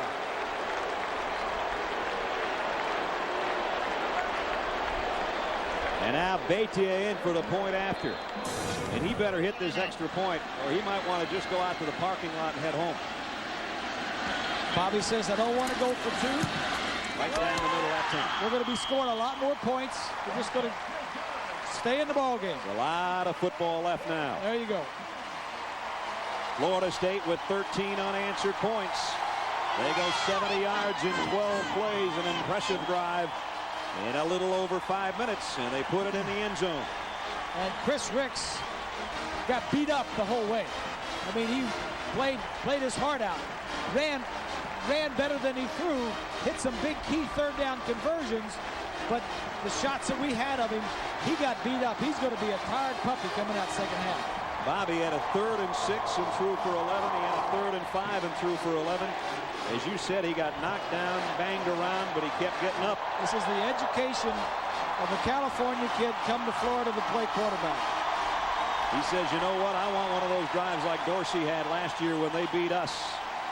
Well, we got 2 quarters left before we get to that point, but that drive certainly helped the cause. John and Terry are 5 seconds away, and I assume we're going to have a squib kick coming up here that should use that remaining 5 seconds. Chris Ricks, by the way, started the game 2 of 12. He's hit 5 of his last 7. We mentioned Miami hadn't given up any points until today in the second quarter. High kick taken by Johnson, and they'll drop him right there, and the half will come to an end. What a finish to the second quarter for the Florida State Seminoles at home. And their fans finally have reason to stand. Top-ranked Miami in front, but the Noles trying to defend their home turf as we head down to Lynn Swan. Coach, 2 questions. Your offense. They've been able to take advantage of quick strikes with the defense giving great field position. Can they sustain a drive to control the offensive flow of the game? Well, we need to, Lynn. We're not running the ball, which is very, very obvious. We need to be able to mix it up. We haven't been able to do that. They've stuffed our run pretty good. We've got to rest our defense some, and we've got to do some things to make some first downs. And on the other side, your defense, Florida State's been able to run the ball. Seems like they're controlling the line of scrimmage. Well, I think they're doing a good job. Obviously, they're a talented team. It's about what we expected. We feel fortunate to be ahead at halftime. We gave them some momentum at the end of the half, and we've got to come out and play a great half and do the things we need to do to win the football game. Thank you. Brett? 13 unanswered points for Florida State in the last 7 minutes of the half. They trail, but now it's 21-13 as we head to John Saunders and Terry Bowden at Times Square Stadium in New York. Guys. Top-ranked Miami leading Florida State, but it was 13 unanswered points for the Seminoles in the last 6 minutes and 50 seconds of that second quarter. That has made it a ball game. Welcome back, everybody. Brad Nessler and Bob Greasy. Kind of a weird game. I mean, they gave Miami all their points, and Florida State really had to battle back to get in this thing. The momentum shifted to special teams. The funny thing is, Miami's got 21 points, and the offense feels like they need to protect their defense. They're not staying out there. Florida State has run like 20 more plays than Miami has. But they've got 21 points. Miami's offense, short field 2 times. When's the last time you've seen 3 rushing yards be a leader at halftime? Yeah. It's one of those frustrating things offensively where you feel like you haven't done anything, but you got 21 points. Those 14 off turnovers you see down there, the second to last statistic, is what has made the difference. Miami will get the football first as we start the third quarter in Tallahassee.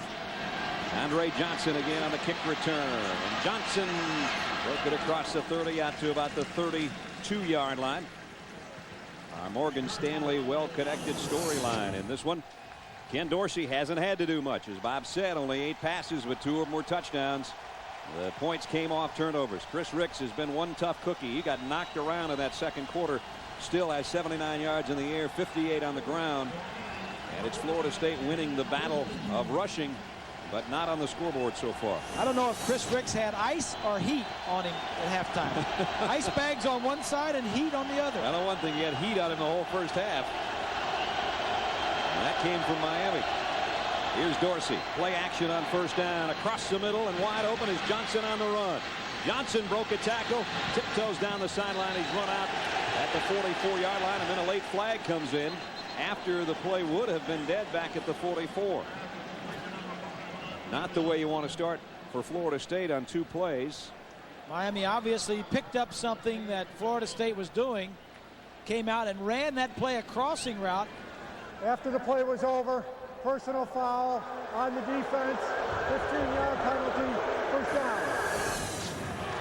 Johnson, number 5, comes in motion and then comes across play action, opposite side of the field. Now what Mickey Andrews is going to get upset about is right here. Malcolm Tatum. When Tatum knocks him out of bounds, That's a tough call. That's a little chintzy there, I think. It's a tough call when the guy's close. I mean, he had no idea. He had no idea Johnson was out of bounds. Well, if he was going to go out of bounds, maybe he was going to act like he was going to go out of bounds and then stay in bounds. It's a tough call. So all the way down to the 29-yard line after a kick return, a crossing pattern, and then a penalty. And now Florida State, did they jump in to the neutral zone? Dockett is saying he was pulled in there by somebody flinching on the offensive line. We'll see who's right and who's wrong.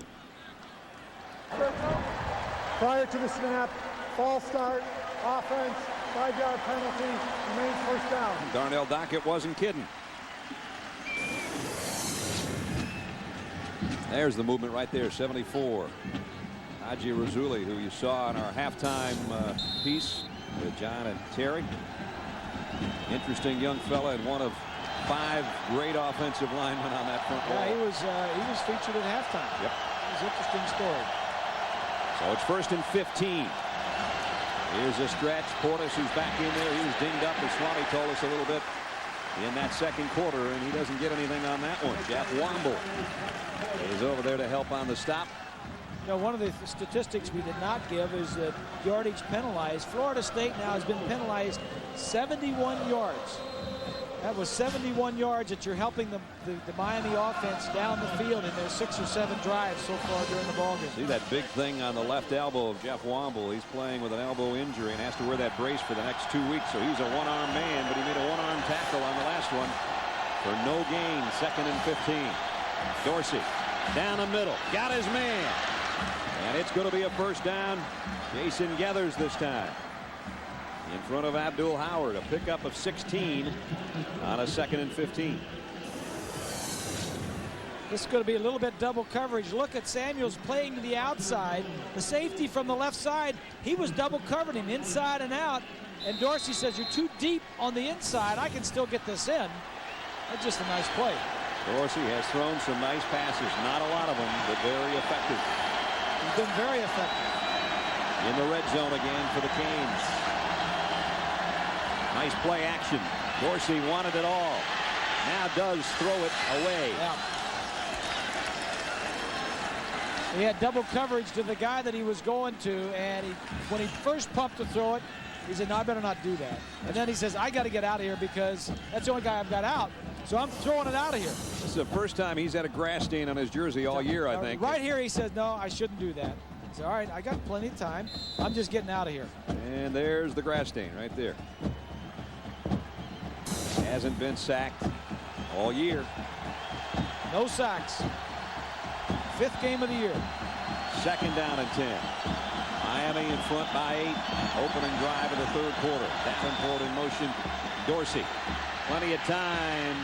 Deep. Trying to go to his tight end down to the back of the end zone. Shockey was the intended receiver. Tried to get it to Shockey. Good coverage. Shockey only has caught 1 ball. That was a touchdown. Yeah, touchdown. And that was about a 1-foot touchdown catch. You know, it's amazing sometimes, Bob, from up here, when you see Shockey running down the field, you lose sight of the fact he's a tight end. He's that fast. I was just watching that play, and I said, it's got to be a wide receiver, but it's not. He can really motor. Yeah, he can run, and he gets upset when he gets downfield when he calls him Dorsey. He says, Dorsey, throw me the ball. He says, I'm open. Well, every receiver says they're open. He just said something to Dorsey on the way to the line of scrimmage. On 3rd down. Here is Dorsey. Thrown, and it's inside the 5, and it's a Miami touchdown, and it's Johnson again. 18-yard touchdown pass. Too much time to throw if you're a Noel fan. He sat back there behind that offensive line and just picked them out. Here he is over here. He's just going to go down and get into the center of the field. He looks to the left side, sees looking left. Then with all the time he has, he just comes back and throws it right side. Then 2 missed tackles and Seaver's extra point makes it 28-13. So Dorsey's got 3 touchdown passes, 2 of them to number 5. Yeah, give some credit to the offensive line here. No doubt about that.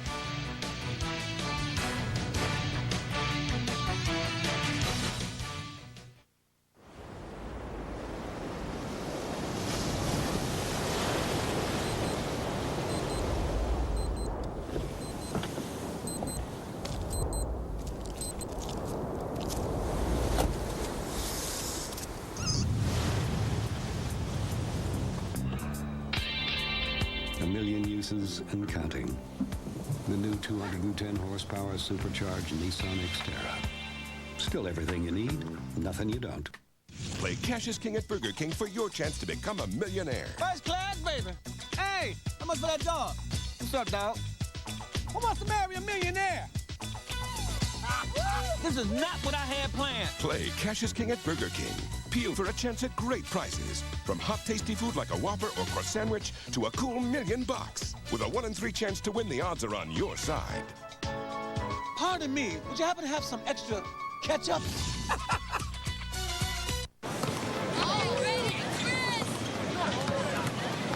He got next.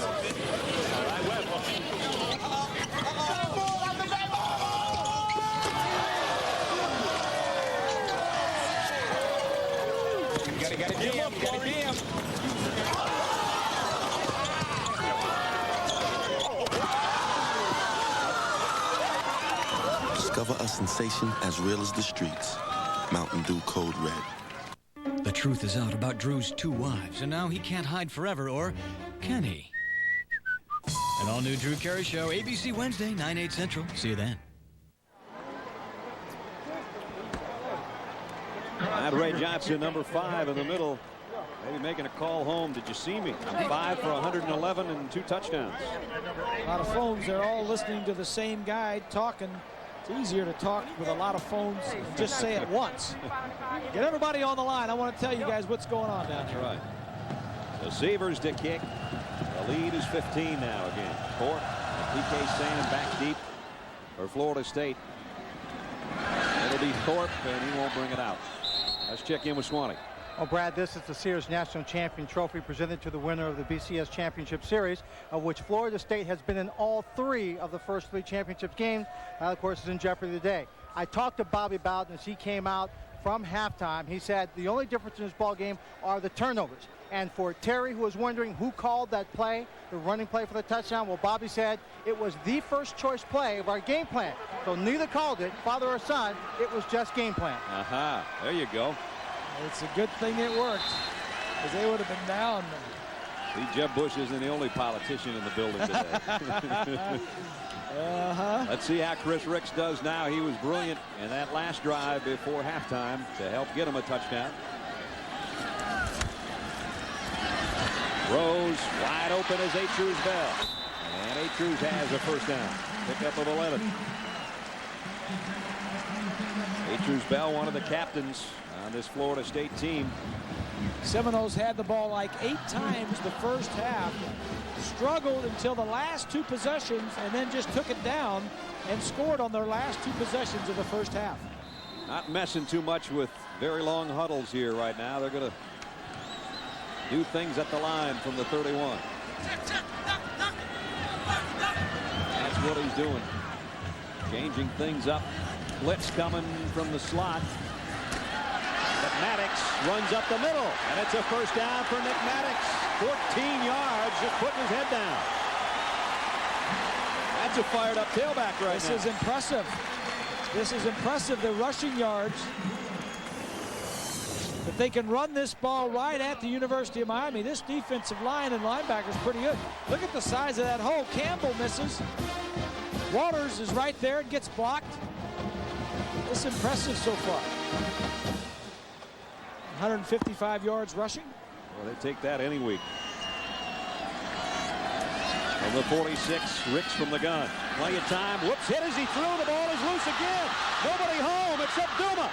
And the middle linebacker's got it, and he's heading to the end zone. This will be a Miami touchdown.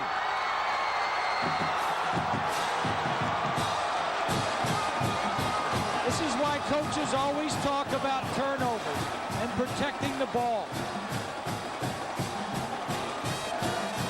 Last year, Miami had 8 touchdowns on takeaways alone just last year defensively.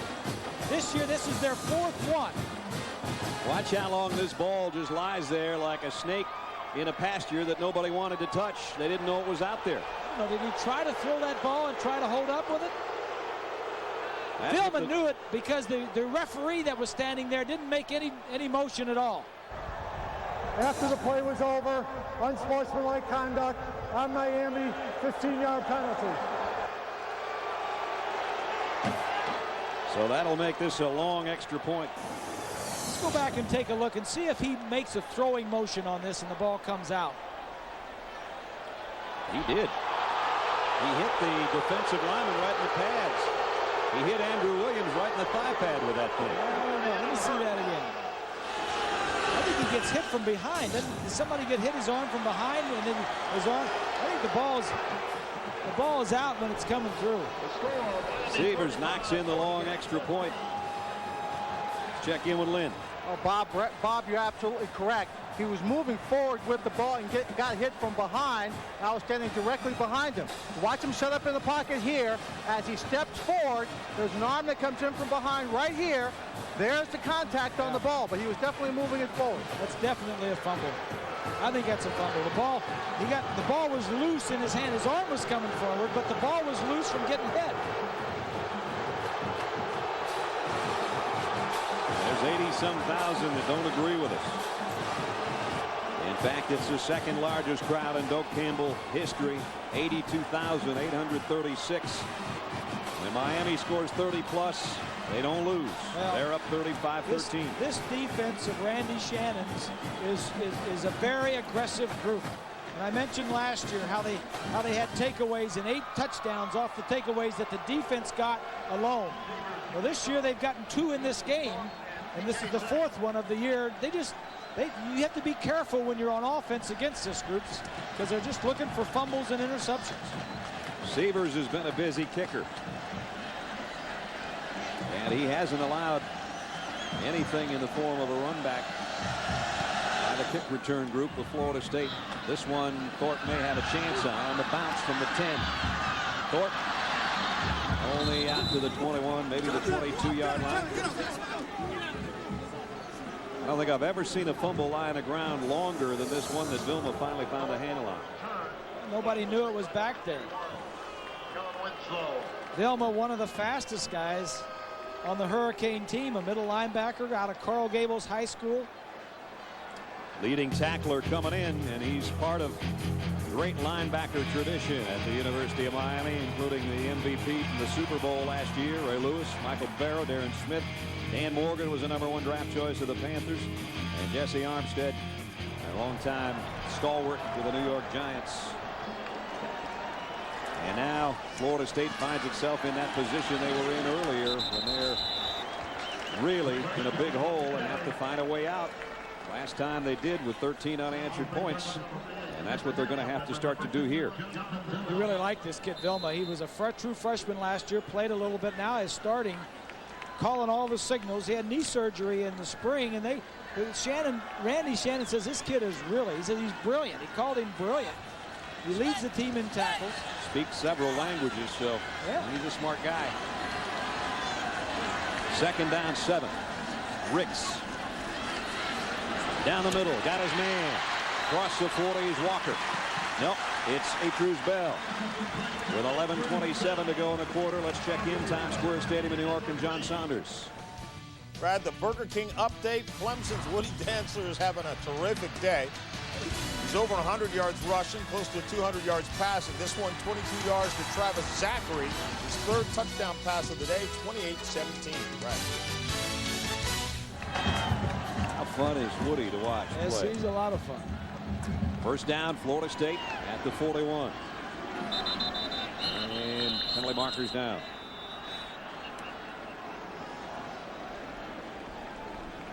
They take too much time.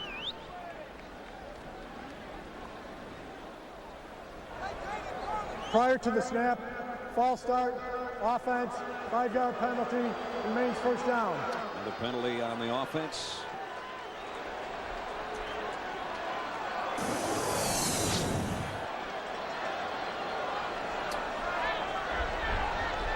There it is. Right guard. Milford Brown. Just a little bit of movement.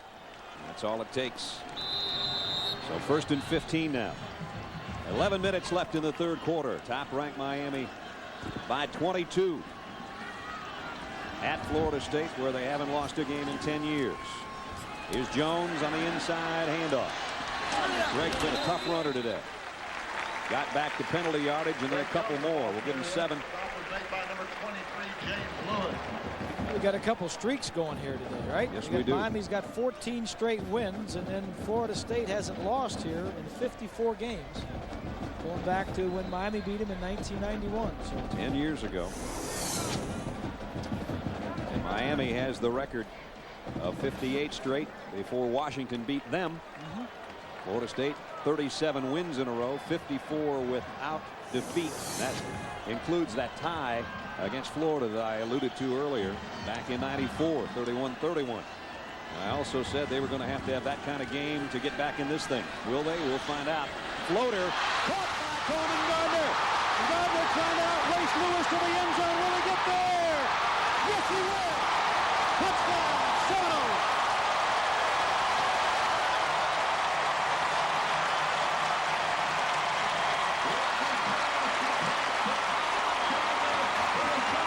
.57 yards, touchdown, Florida State. Chris Ricks is going up. I tell you what, it was either going to be an interception the other way or a touchdown, because Ed Reed went for the interception and didn't get it. That ball hung in the air a little bit, but Gardner snatched it. The extra point is good, and it's 35-20. The Noles are not going down without a fight.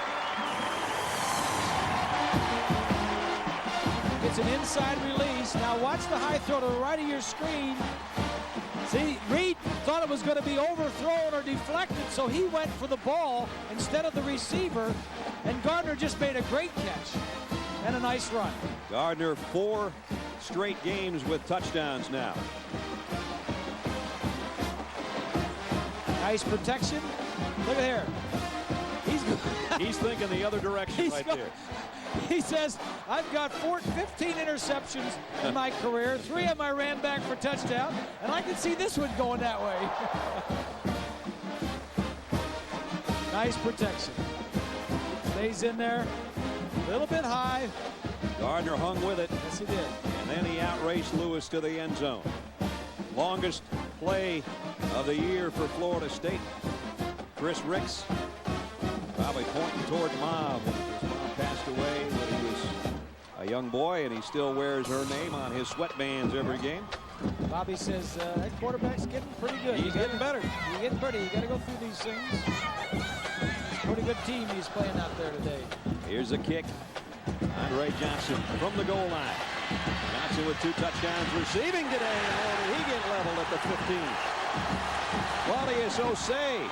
Osei, can you see? You can't see too good now. No. I got hit. I didn't see you coming. So Miami now will have to work inside its own 20. That doesn't happen very often this year. A little ice on the back of the calf. Watch this job by Osei.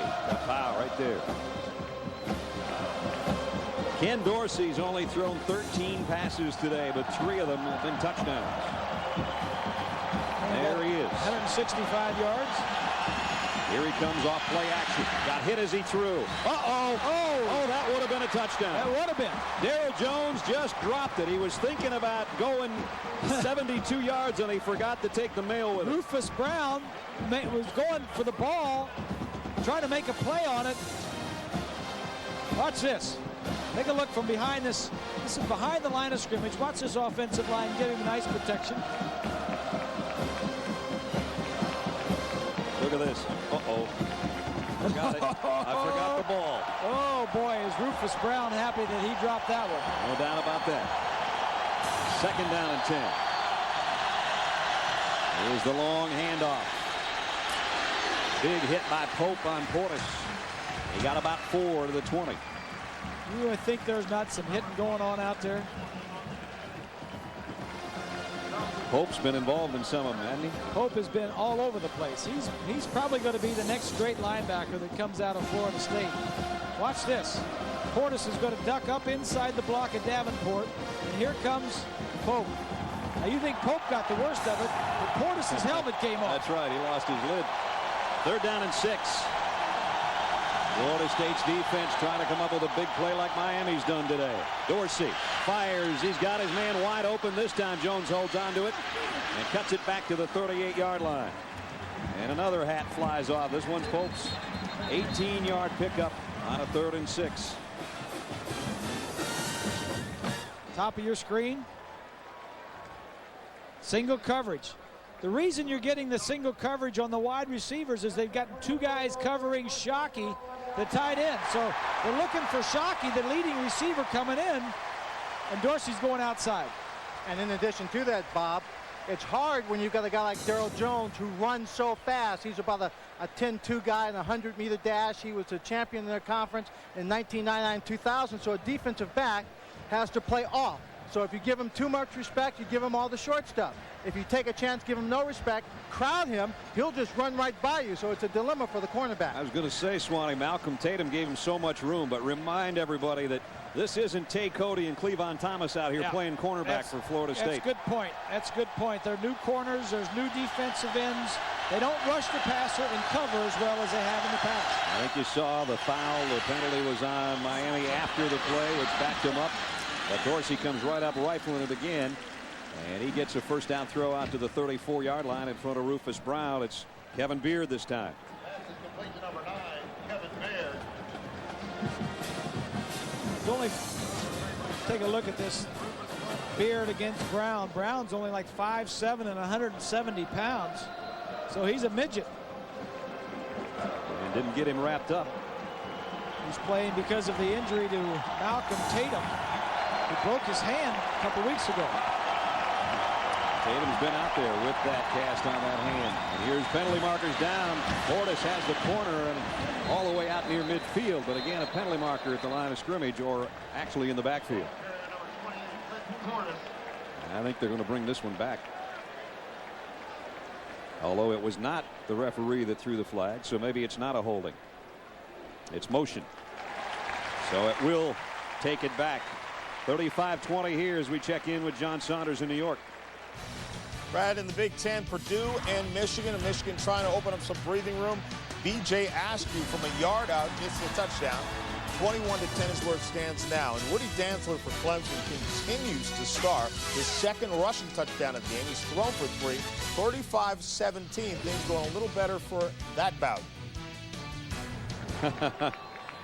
Yeah, this Bowden here is down 15. Terry's not losing either. Well, at least Mama's halfway happy. First down and 15. Backed up to the 29. And there's a big opener for Portis again.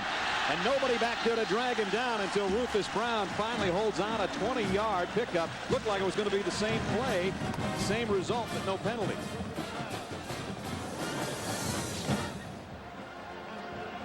Good blocking to the left side of the line. That's Big McKinney, number 78, doing his thing. Brown comes up to make his tackle. Nobody else behind him. Swanee. Well, McKinney's a great story. Sometimes you build a team by design. You need some luck. McKinney went to Lackawanna Junior College in Pennsylvania. Wanted to go to Penn State, but Penn State didn't take junior college transfers, so he headed south to Florida. Probably happy he's here about now, wouldn't you say? Extremely happy. He has not given up a sack his entire career, none this year. And when Dorsey drops back a pass and you've got that kind of confidence, the big number 78, all 6'6", 336 pounds of you, will keep people out and keep you protected. That goes a long way towards completing those tight passes down the field. He and Gonzalez are, without a doubt, I think the best pair of tackles in college football. 141 attempts without giving up anybody on Ken Dorsey. They take pride in that. Not only the offensive line, but Dorsey, they want him to get rid of it as quickly as he does. Here's a handoff again to Portis, and again he finds running room. Portis couldn't get anything going in the first half, and now he's starting to warm up a little bit. You know, this Florida State defense is pretty good at sacking quarterbacks. They've been known for knocking quarterbacks down, knocking them out of ball games. Last year, when they had all of their top seniors that have now since departed, they didn't sack Dorsey on this offensive line either. So they've gone 2 years without sacking a Miami quarterback. Boy, would they love one right here. 3rd and 6. Where's Shockey? He's down on the left side. Dorsey will keep it on the ground, though. And this will be a first down run. And that quiets the crowd back again. 8 yards for Portis on a 3rd and 6. That was a nice call. You get them thinking pass, and then you run the play. Well, here's Shockey right here. You want to know where Shockey is. That was a decent block on Pope. Yeah, I mean, when Pope's coming up on the outside, that was an easy block. Long sustained drives is how Miami can control this football game, and the offensive line would like to keep it on the ground. Why? Because Portis told his offensive lineman every time he goes over 150 yards, he'll buy him dinner. He's about 110 yards away from that right now. Here's Dorsey going on top. Long ball. Who's got it? Miami does. Yeah, I think Jones got it, wasn't it? No, it was Sands. Ethnic Sands pulled it down. It was going to be a fight for that ball all the way to the turf, and he won it. And this is all it is. It's 1-on-1. It's Sands against Tatum, and Hope is helping out. The quarterback just threw it up, and the quarterback, I'll throw it up. If you protect me and go up and make a play on it. Ethnic Sands was a quarterback in high school. Went to Carroll City, led him to a state title, I think a couple of times at the quarterback position. Was the backup quarterback last year. Timeout taken with 5:52. Florida State's defense trying to catch its breath. Miami trying to stretch its lead.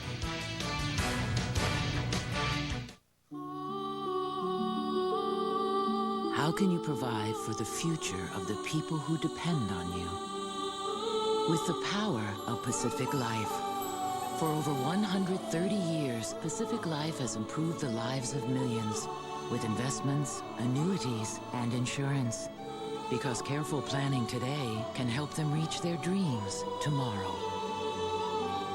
Discover the power of Pacific Life.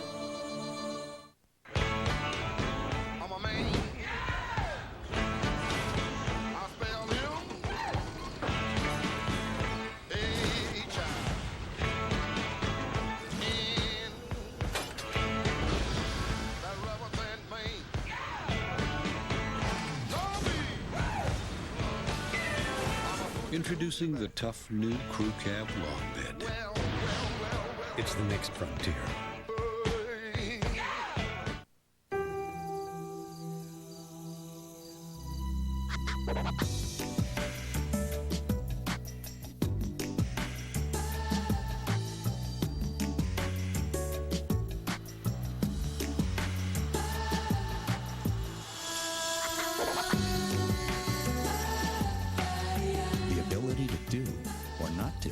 Anything you want.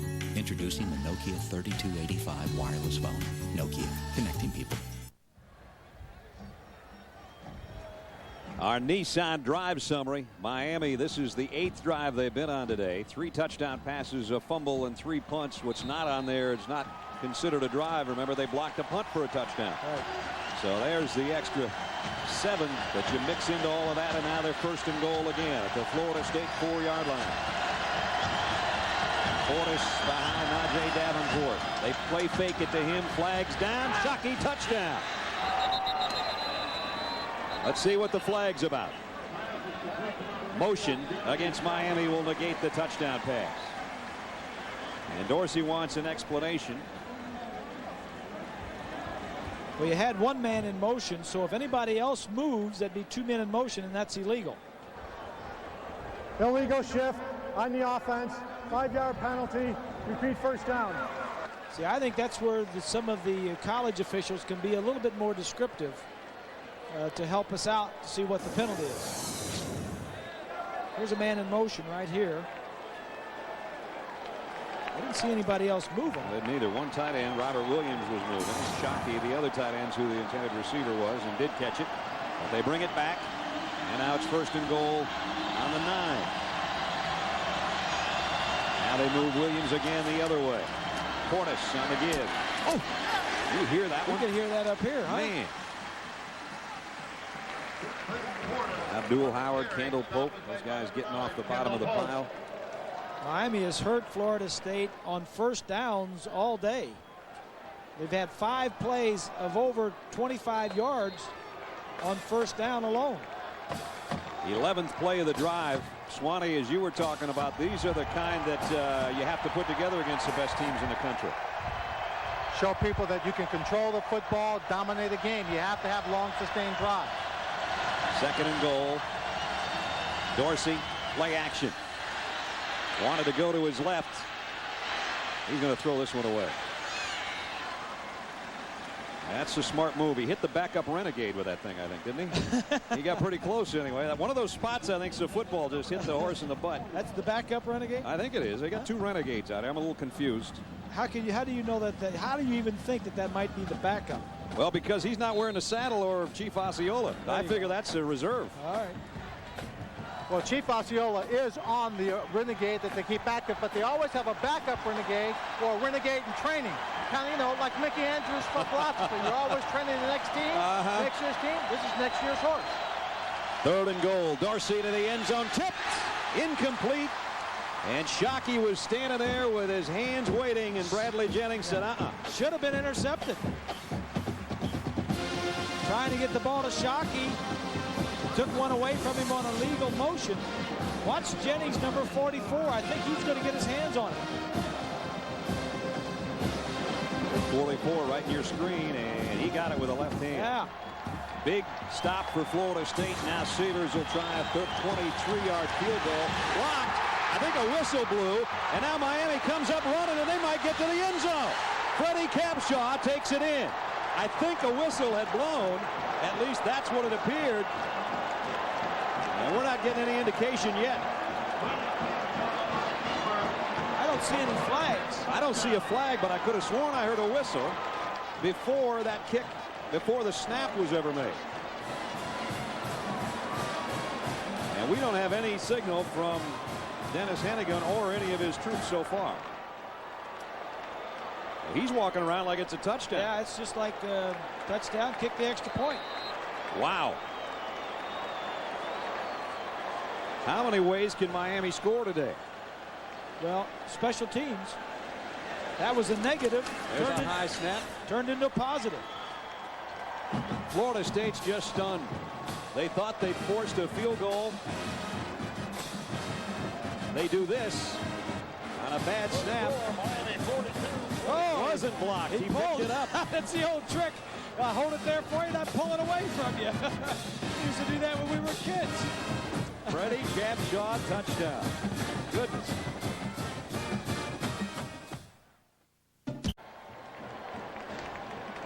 It's a bad snap. Capshaw, the punter, is the holder.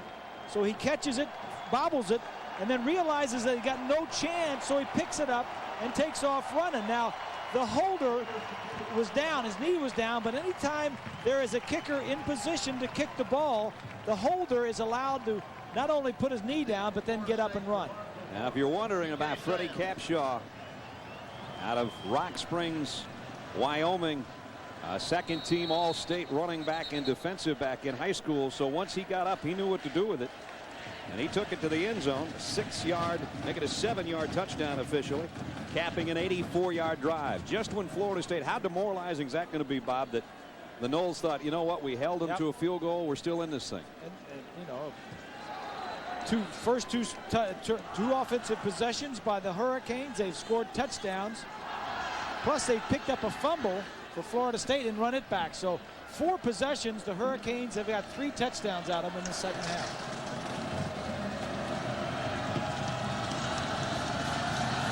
Severs kick. Thornton has to watch it go over his head again. That's 5 times Severs has knocked that thing in for a touchback. He's not letting them do anything. Dorsey having a good day, so's his team. Coming up next, most of you will see a great Pac-10 matchup. Number 8 Washington and number 7 UCLA. And some of you will see Wisconsin against number 25 Ohio State. All coming up next right here on ABC Sports. Kenny Dorsey has not heard his Heisman candidacy possibilities today with 3 touchdown passes. Hey, he's only 12 of 20 for 228 yards, 3 touchdown passes. Had 1 called back. I tell you, one of those little things we showed up, you know, whoever gets the most this wins the game, or who most that. Miami's only rushed for 50 yards Florida State's rushed for 155. I guess we can blow that one out of the water. Huh? Here's Ricks down the middle. Intercepted. This one's Buchanan, and he might take it back. Buchanan down the sideline and tiptoes out at the 18-yard line. I'll tell you, Miami, Buchanan and Reed, the two guys that have intercepted passes today, will be #1 draft choices in the NFL. That's what he's going up against right here. Tough defensive line, very active, trying to throw it over. That's a dangerous throw. Dangerous throw. That's a good look at what he saw, and that was just a poor throw. And Bob, Talman Gardner was coming across the middle of the field. He's supposed to keep coming across. As you see, Ricks rolls and starts a throw. Gardner stops, and then he can't pick it up. He just stopped on the route coming through. That left the defensive back, Buchanan, in position to make the INT. I think if he would have kept coming, Lenny, that Buchanan would have got it anyway. Yeah, but if you're a good receiver, Bob, it's a chance you strip the guy. I know one thing. You don't let him make the catch, but he took himself totally out of it. Yeah, I'm all for that. Ricks got away with that once, remember, in the second quarter. And Bob said, oh, boy, that's dangerous. That's the same kind of throw there. That's right. Cost him. Williams, a tight end in motion. Dorsey, play action, might want it all here in one play again. And it's incomplete. Intended receiver was Darrell Jones, who got tangled up back there in double coverage. Let's check in Times Square Stadium in New York and John Saunders. John? In the SEC, Alabama facing Ole Miss. Tyler Watts at quarterback. Rolls to his right.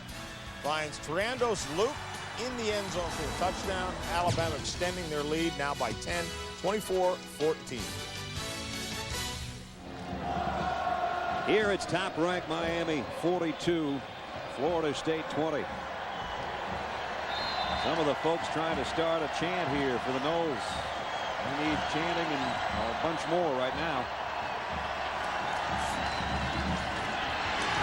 Hit in the backfield, McGahee by Jennings. There's a scuffle going on over there. There's been a few of those today. Penalty markers down. Chris Hope and Najee Davenport tangled up a little bit there.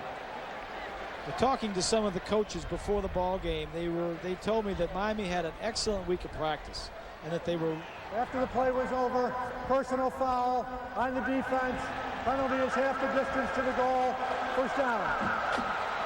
Excellent week of practice for the Hurricanes, and that they were really looking forward to playing Florida State, because they knew that the four teams that they had played before only had a combined record of 3-14, so they were looking for some respect and hoping to get it from Florida State by beating them here today. There's Rob Chodzinski doing a nice job, his first year as the offensive coordinator.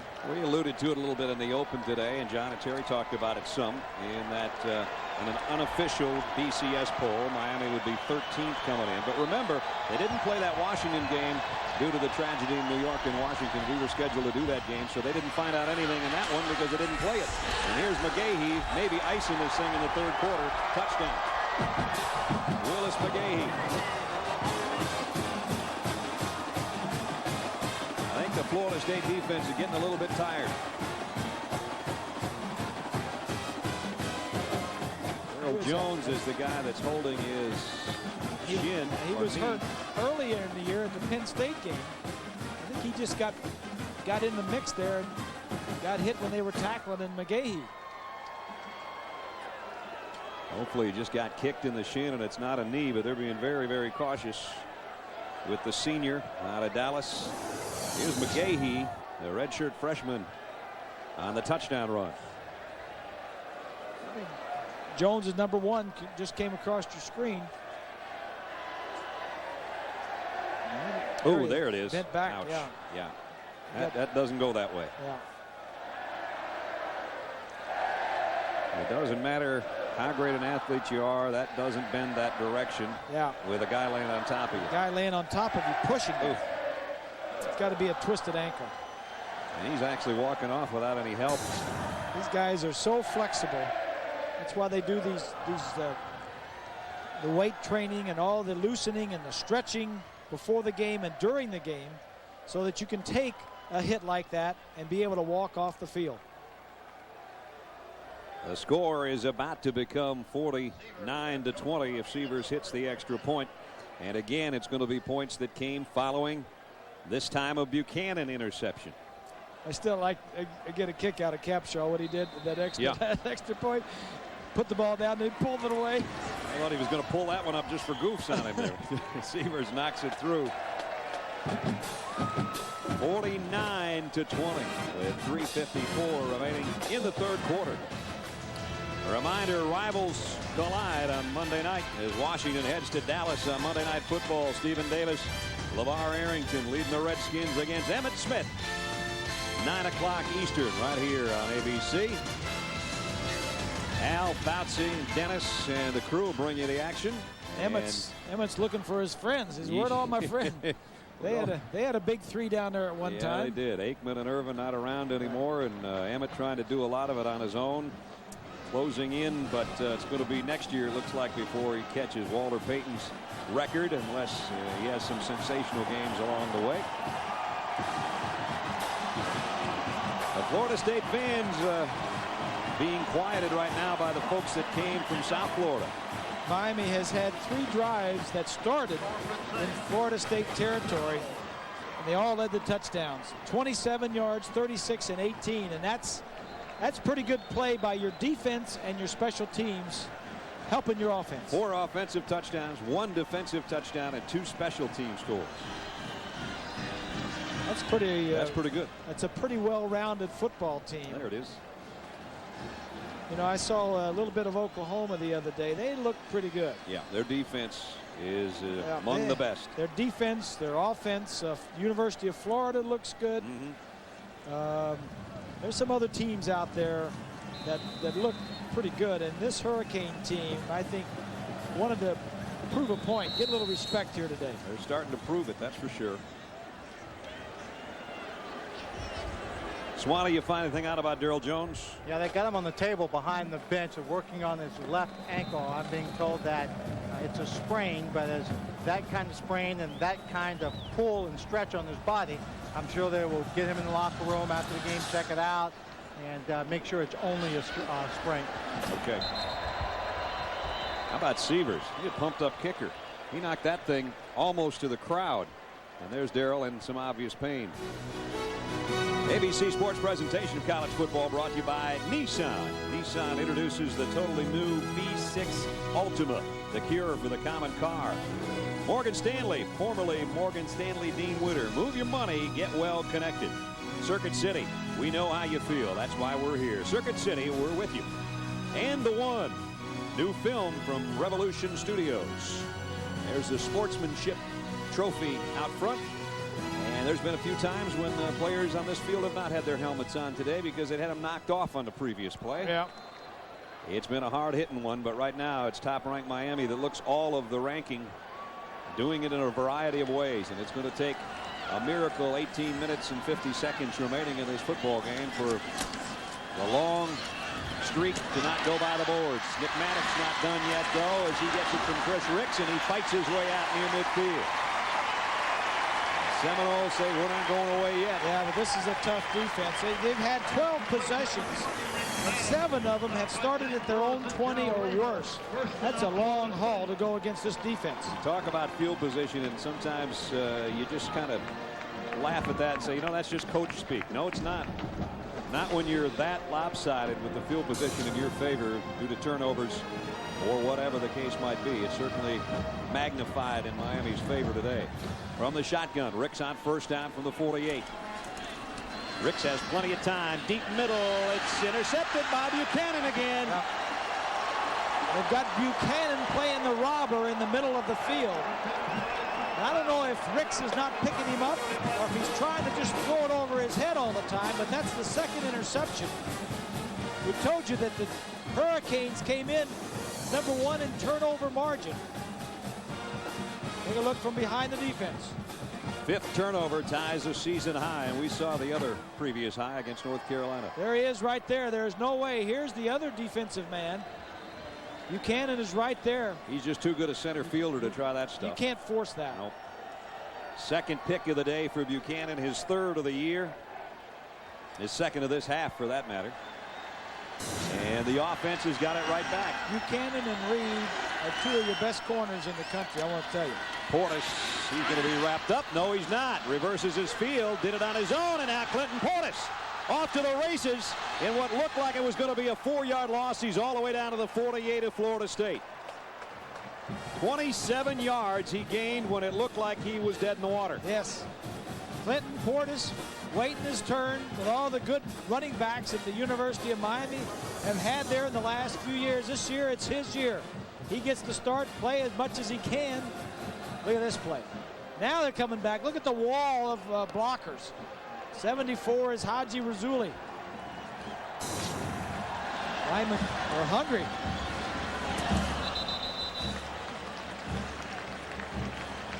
Let's check in. John Saunders in New York. John. Brad, Miami extremely impressive today, but perhaps the most impressive player today, Woody Dantzler of Clemson. 4 yards to Chad Jasmine, 4 touchdown passes, a couple on the ground, as Clemson right now is rolling over NC State 42-23. Brad. And you know what's amazing about that? Bobby Bowden told us a couple of weeks ago, before they were originally scheduled to play Georgia Tech, he said, I'm more worried about Clemson at Clemson than I am Georgia Tech here. So that ain't going to be an easy one in Death Valley either for Florida State. And Florida State's schedule all of a sudden starts looking pretty tough because it looks like they're going to lose their second one. They got Maryland after Virginia. They're at Virginia next, then Maryland here, then at Clemson on the 3rd of November, and NC State, Florida, and Georgia Tech to wrap things up. And that's not an easy go. They put together so many 10-win seasons, 14 straight, that that starts looking in jeopardy already today. Yeah, that's for sure. And that business about finishing in the top 5 of the AP poll for 14 straight years, that streak's in jeopardy also. 3rd down and long for Dorsey, who steps up in the pocket, has all kinds of time, and now he runs. And he knows just what to do with it. I think Get that's across good. that stick and hit the deck. For Dorsey to show some of that, because the defensive book on him is that he'll throw quick, but he won't usually run across the line of scrimmage, and you got to do some of that every now and then. Break the book, break the code on you. See some of the other scores around the country on the bottom of your screen. And it looks like that the last time Purdue beat Michigan at Michigan in '66 is still going to belong to my partner to my right, because we did that 3 years in a row. So the Boilers are not going to do it, I don't think, at the Big House today. Now Miami content to try to chew some clock and let their running backs, in this case McGahee, carry it. You know, Bobby Bowden told us last year when we were doing some of his games, with all those seniors that he had, he says, this is our last best chance. Yep. They got into the championship game.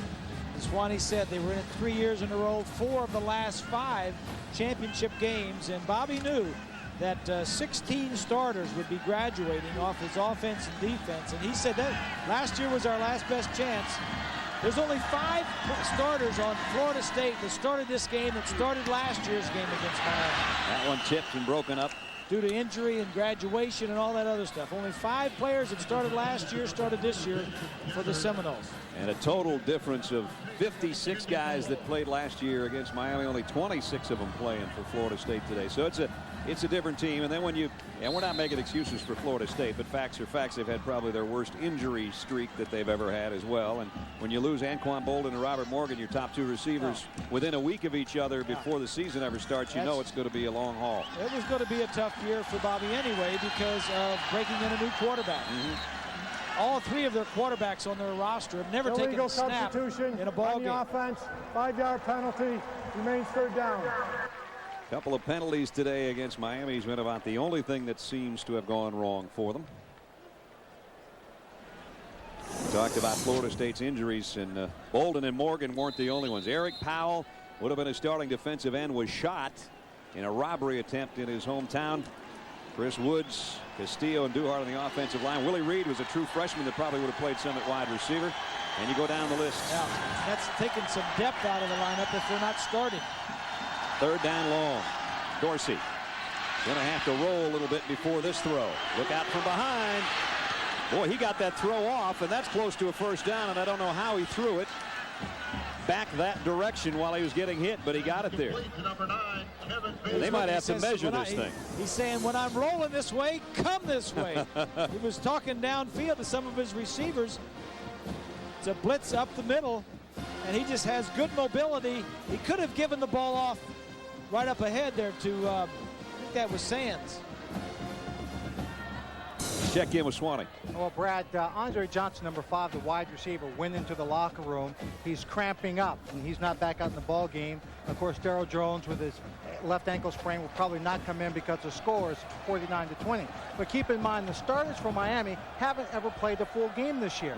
They haven't gone into the fourth quarter feeling like they've had to keep their frontline people and pushing them all the way. It's not a real good sign that Johnson leaves the field because he's cramping up. It's a good point, Swanee, but they're not going to need him this fourth quarter either. If the score was different, that would really have a bearing, though, because their top 2 receivers are out. They still got Sands and Geathers and Beard and those guys, but right now just a lone wide receiver because they're trying to pick up 4th down and inches. And it's Dorsey. Whoop, he got popped at the line. I don't think he got it. Now, there's a flag. He didn't get set before. It's on Miami. But as we move through October, the humidity is going to be not so bad. It's going to get into coolness, and you wouldn't think that they'd be cramping up as much. They unpile all the bodies. The flags on the field. And here's the call. Illegal shift on the offense. The penalty will be declined. First down. And that turns the ball over to Florida State. Larry Coker says, up, they did something wrong there.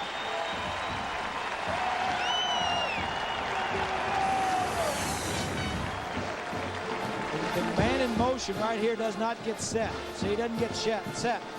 They've had that 2 or 3 times called today. It's always been the tight end, either Shockey or Robert Williams. They got to get that down a little more, better timing. And so Florida State huddles on the sideline, and they'll come out trailing by 29 with 24 seconds left in the third quarter. It's going to need offense and a lot of it in a hurry for Florida State to get back in this thing.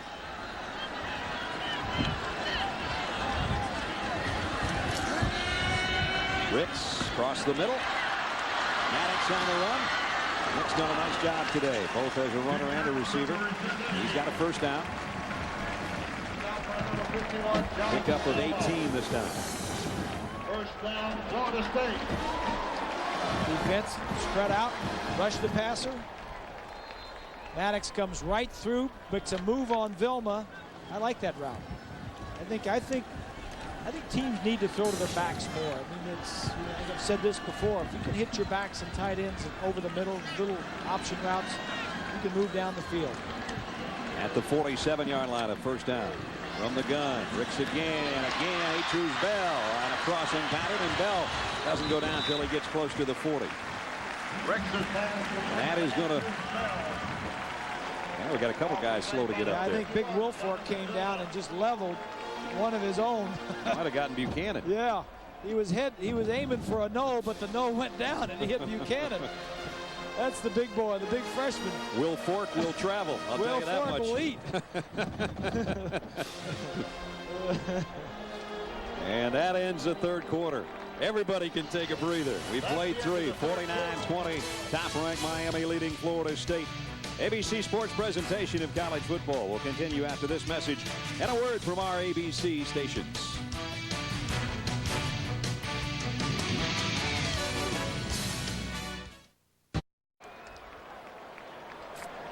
In the last 16 years, when they're up at the end of 3, they're up at the end of 4, 143 times. Looking pretty good here today. Sure are. Up by 29. We start the fourth quarter. Brad Nessler, Bob Greasy, and Lynn Swan with you from Tallahassee. Chris Ricks will take off with this one. Nice move in the open field. Tripped up. Buchanan is the guy that hit him first. And he bounced forward. Picked up 7. Miami's up by what? 29 points. This is Chris Ricks. This is all good work for Chris. I mean, you're playing a quality opponent, one of your rivals. You're probably not going to win this game, but this is good work for Ricks. Keeping him in, letting him make some reads, because if you can move the ball and score on this defense, any defense you play this year is not going to be as good as this one. That's a good point. From the gun, here they come on the corners of the blitz. Jump pass, that won't go. He jumped, and Jerome McDougal brought him down. Well, that, all this stuff on tape, sitting in on Monday, Sunday or Monday when they go over, he'll learn from all of this stuff. He'll say, all right, the guys are coming upfield. I stepped up in the pocket. Now I should have slid to the right. Oh, I don't want to do that again. I should never do that. He's probably glad he landed on that foot flat-footed with his knee bent in the right direction. Yeah. 3rd down and 10. 4 wide receivers again. As we'll see the rest of the way. Chris will take off with it again. Slipped one tackle, weaving his way, lost the football, but covered it. I think he's got a 1st down. He lost the handle, but he got to the 30. Got a little of everything on that one, partner. Man, we have had some of everything today. This has been a smorgasbord game if I've ever seen one. You got a little of this, a little of that. Whoop, going in there, no going around. Go scramble. Going to cut inside here. Got a 1st down. Oh, no, we got a fumble. Nope. A turnover. No, not a turnover. They're going to bring the sticks out. I think he got it, but let's see what the chain gang says. Yeah, he got it. 1st down. He's been hit a lot today, Ricks has. He's been sacked 5 times by that Hurricane defense. They came in with 14 sacks on the year. That led the conference, the Big 8 conference in sacks. Chris is huffing and puffing, as well he should be. Yeah.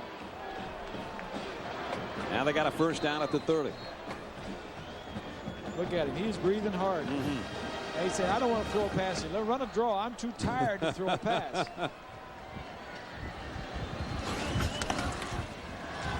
Waits and now takes off again. Oops, he's trying to direct traffic and got leveled by Wilfork. Look at the size of that guy. He gets bigger as the game goes. Yeah. I mean, and he's, this guy must be good, Wilfork, because they've got a lot. They got 7, 8, 9 defensive linemen, and this kid is a true freshman, is in there playing. Look at him. Look at his footwork. The dancing bear. Yeah.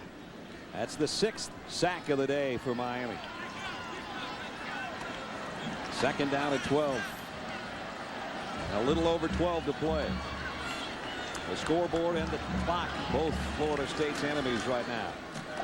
Ricks rolls and now wants to go deep. Double coverage down there. It's intercepted again.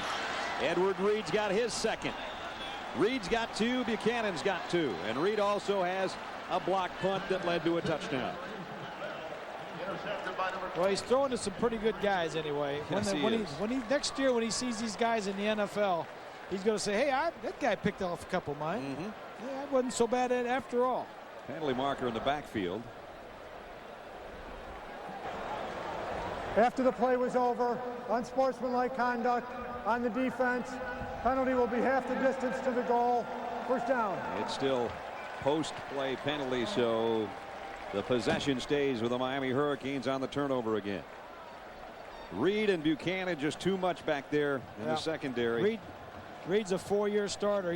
This is his 43rd start, so he's been doing this for a long time.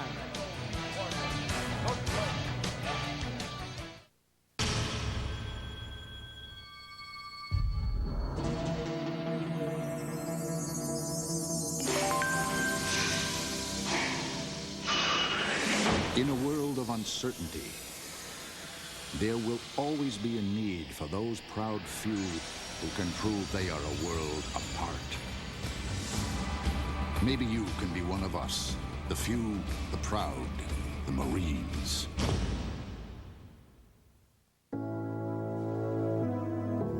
Whenever you call me, I'll be there. Whenever you want me, I'll be there. Whenever you need me, I'll be around. Chevy, the cars you can depend on, the cars that last. You never have to look too far. Chevy, we'll be there. Always with you.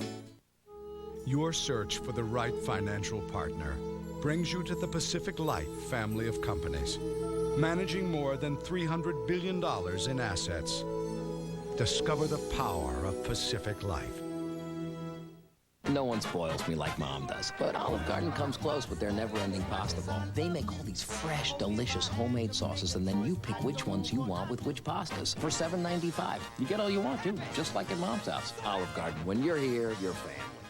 Her lies are necessary because her life I am holding plutonium here. is top secret. Alias, Sunday night 8 Central on ABC.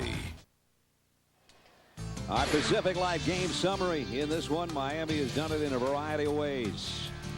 Bobbled snap. Ed Reed blocked the punt. Marquise Fitzgerald for a touchdown. Ricks hit from behind in this half. Vilma, the linebacker, picked it up and raced in for another Miami touchdown.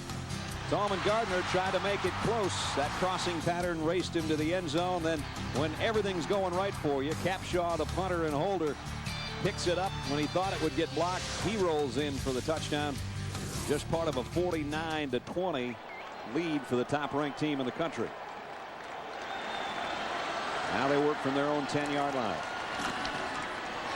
McGahee's going to be dragged down for about a 4-yard loss. The reason they're working from the 10, remember, after the interception in the end zone, which would have put it at the 20. By number 20, they had the penalty, which is half the distance to the goal. And I think probably Ed's done for the day, I'd say. Well, he's done for the day. You see him taking off his pads, and he's had a tremendous day. The 2 interceptions, and I'm pretty sure he's banged up that right shoulder a little bit. But, you know, a remarkable young man. He did not have to come back for this year. They said he would have been a first-round draft choice, an excellent player. They rated him highly in the National Football League, but he said he wanted to come back because he wanted to have fun. He said the pro football side of things is a job.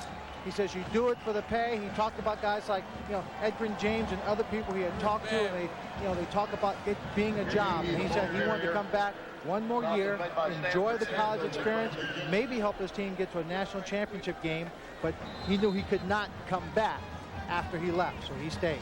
And he's got 16 career interceptions, which is closing in on Benny Blade's school mark of 19. Ran 3 of them back for touchdowns. He also recovered that punt that was blocked. Didn't he? Oh, he blocked the punt. Well, he blocked the punt, and Fitzgerald got it. Okay. 3rd down and 5 from the 15. Dorsey, quick drop, throw, complete, 1st down. To the 25. Man, you can hear some headgear hitting some pads way up here. Still, with 11 minutes left and Florida State down, and that guy has not given up today. There's been a lot of meetings with the Pope by the Hurricane players today. And I don't think he's given out any blessings. Yeah. 1st down, Miami. You talk about that offensive line. Here's the offensive line coach, Art Kehoe. Been there 21 years at the University of Miami.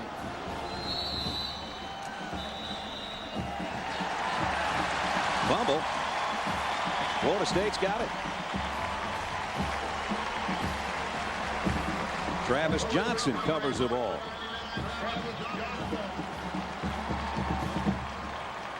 He's a young redshirt freshman. Backup defensive tackle. That's the 2nd turnover for the Hurricanes.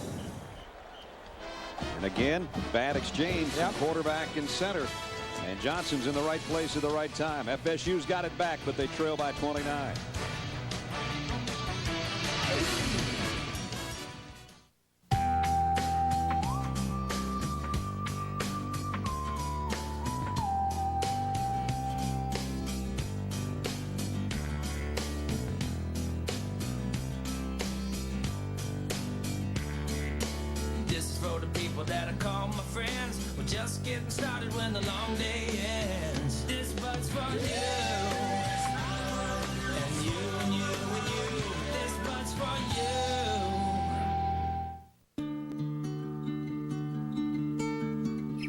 Every time you use your Discover card, Discover will make a donation to America's relief efforts until we reach our goal of $5 million. Just by doing what you do every day, you can help the victims and families of September 11th. To find out more, call 1-800-DISCOVER or go to discovercard.com. Beautiful car. 200 horsepower, V6 engine. It's got your name written all over it. You like it? I love it. I feel a test drive coming on. You ready? I'm ready. I'm done. I want this car. I will take this car. You've got to take it for a test drive. No, I'm going to take the car. I want it. Let's put this thing on the road. Let's go for a test drive. Mm-hmm. Test drive over. I want the car. Chevy Impala. I love this car. We'll be there.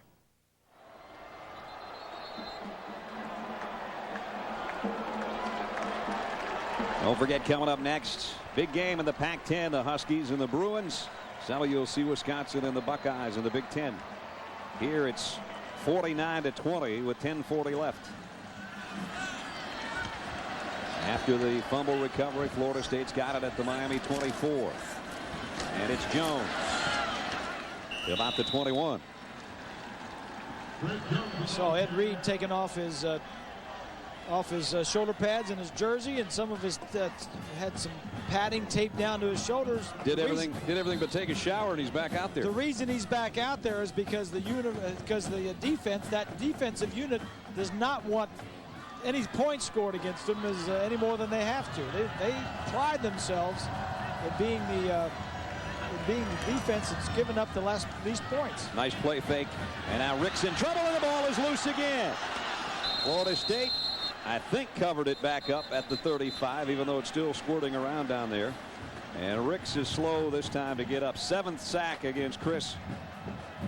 5 turnovers, a long day at the office.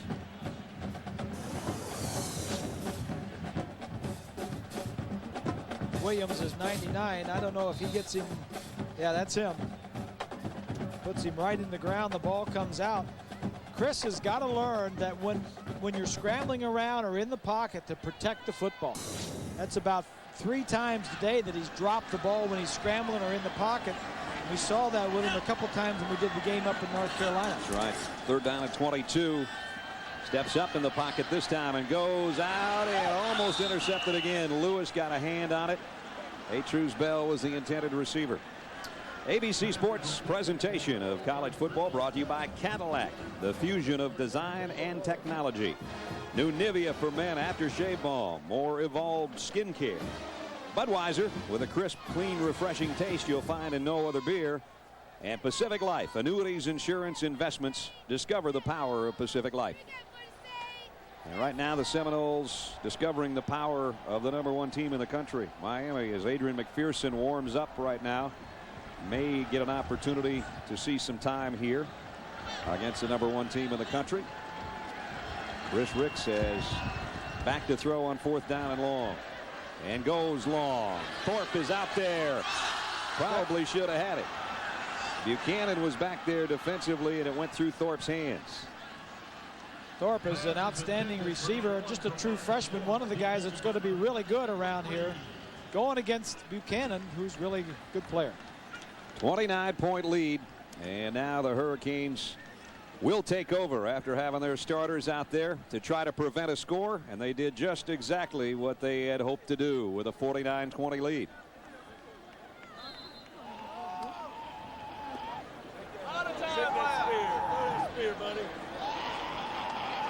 There's a fan that's not giving up.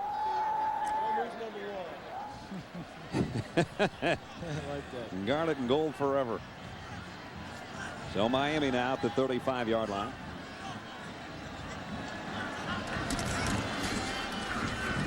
Here's Portis. Big opener for Clinton, and he's still on his feet inside the 40, down the sideline. Portis all the way down to the 20. Now he's been waiting for a big one all day, and he just got it. He just got it. It's 117 yards on the day. What was that deal with his lineman that Swanee told us he had to get 100 and how much before he took him out to dinner? I don't know. I think he gets over 100. He takes him out to dinner. It's 150, boys. It's 150. And when he played against Pitt a few weeks ago, he only had about 133, but he scored 3 touchdowns. And he said, well, 3 touchdowns and 133, that's like 150. So he took him out to dinner that night, too. Well, if he gets a call here again, he might be having to dig in his wallet, take those big eaters out. They'll give it to him again. Portis broke a couple tackles. He's down inside the 15. Yeah, it could be chow time. for the Biggins. Well, I don't know where he gets that much money to take those guys out. Now, if you took the receivers and backs out, you got a chance to pay. Well, depends on where you're going, you know. Yeah, that's true. There's Keogh. He likes this. Art Keogh, I said he was at Miami for 21 years. He has 4 championship rings. He was there with Schnellenberger was there and won the championship in '83. He was there with Jimmy Johnson and won in '87. He was there with Dennis Erickson in '89 and '91 when they won championships. He's a fixture. He's a fixture. McGahee will come in now, and he'll get it on a counter and tripped up. Brad, Bob, I just want to throw one more thing in there about Portis and going out to dinner. I read one of the articles and it said, well, what if you took him out to a restaurant and it cost, as you were kind of hinting to, Bob, about $400 for the meal? Yeah. He said, well, if it costs $400 for the meal, then my lineman better be a lot faster because we're all going to have to get up and run. Dine and dash. Oh, boy. Well, the Miami fans are going to go home happy. 118 second half yards for Portis. McGahee in there in his stead now. It's 3rd down and about 3. And whistles, flags. 7:26 left in this one. Prior to the snap, delay of game, offense, 5-yard penalty, remains 3rd down. I bet you coming out of this, Larry Coker, it's going to be the one negative he's going to have to say about this. We still have too many penalties. Well, that's true, but Miami has always had that in this game. And let's throw some kudos Larry Coker's way. I mean, because, you know, last year when Butch Davis left, they looked around, and they said, well, we'll just give it to Larry Coker. You know, we'll end up giving to Larry Coker and give him the job. Well, he's done everything right. He went up to Penn State. He took care of the situation. He took care of the situation here. You know, he's doing everything right. I'm sure that if he wasn't doing everything right, everybody'd be on him. So I think I've been very impressed the way he's handled the whole situation. He's the first Miami head coach in 25 years to be elevated from an assistant position. And as I mentioned earlier, he waited 22 years to become a head coach. I love what Phil Buchanan, one of the guys that's been a star defensively today with a couple interceptions. He says, you know, coach isn't any different. He just drives a lot nicer car. Yeah. Another penalty with 7:04 remaining. Illegal shift on the offense. Penalty is declined. 4th down. And they've had some illegal shift penalties today, that's for sure. And out comes the field goal unit. Todd Severs was going to try one earlier when Capshaw took it from his foot and got out of there for a touchdown. He's 10 out of 12 on the year. This will be a 35-yard field goal attempt. Bad snap again. Again, Capshaw, but this time he loses it. And this will be Florida State going the other way. Michael Boulware will take it the distance. Touchdown, Seminoles.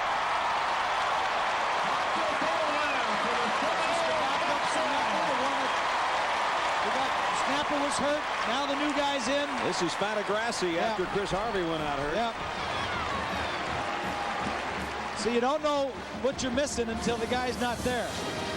Here's a look at the snap. Bad snap, too far away. You'd rather snap the ball into the holder than away from him. And Michael Boulware, nobody's going to catch him. I don't care if he's a linebacker or not. He can outrun most wide receivers. 73-yard touchdown. He was a high school wide receiver that came here and moved to linebacker. There aren't many that do that. So it's 49-26 with the extra point upcoming. And Florida State has to take a timeout. You know what? Boulware maybe is a guy that should have been on the extra point team, and he's all gassed. That's right. Because they're a man short. So Boulware says, well, we used the timeout. I'm coming back anyway. But this is the reason he's tired, because that ball came loose, and he went 73 yards in a hurry. It's 49-26.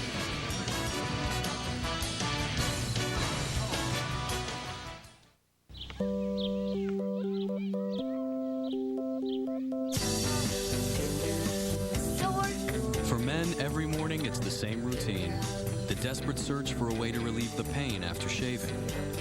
Bye, babe. There's a better way to soothe your skin. New Nivea for Men Aftershave Balm is an advanced blend of moisturizers and vitamins that soothe and actually improve your skin. Nivea Aftershave Balm. More evolved skincare.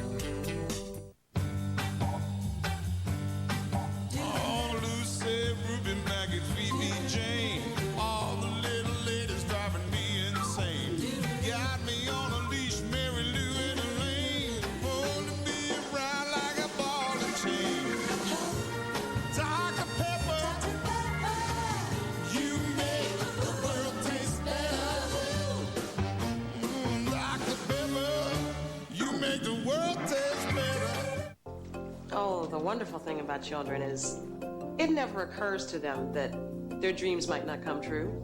My dream has come true.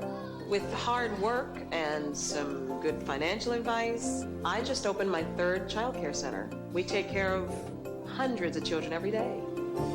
Our children are our future. They just don't know it yet. Smart financial services from Mutual of Omaha, helping plan successful futures for over 90 years.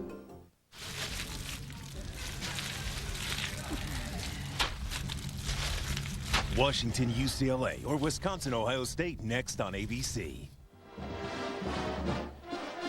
Michael Boulware with a touchdown, and doing that number 58 jersey proud. Changed his number to 58 to match his big brother, who was an All-American here in '96 and now a stalwart with the Baltimore Ravens. Peter was an All-American, 7 years older than baby brother, who just took it 73 yards for a touchdown. Going to be a good player. Already is. Extra point. They say he plays a lot like Derek Brooks. He can cover anybody out of the backfield. Betier in for the point after. And it kicks up and good. And so that is point number 27.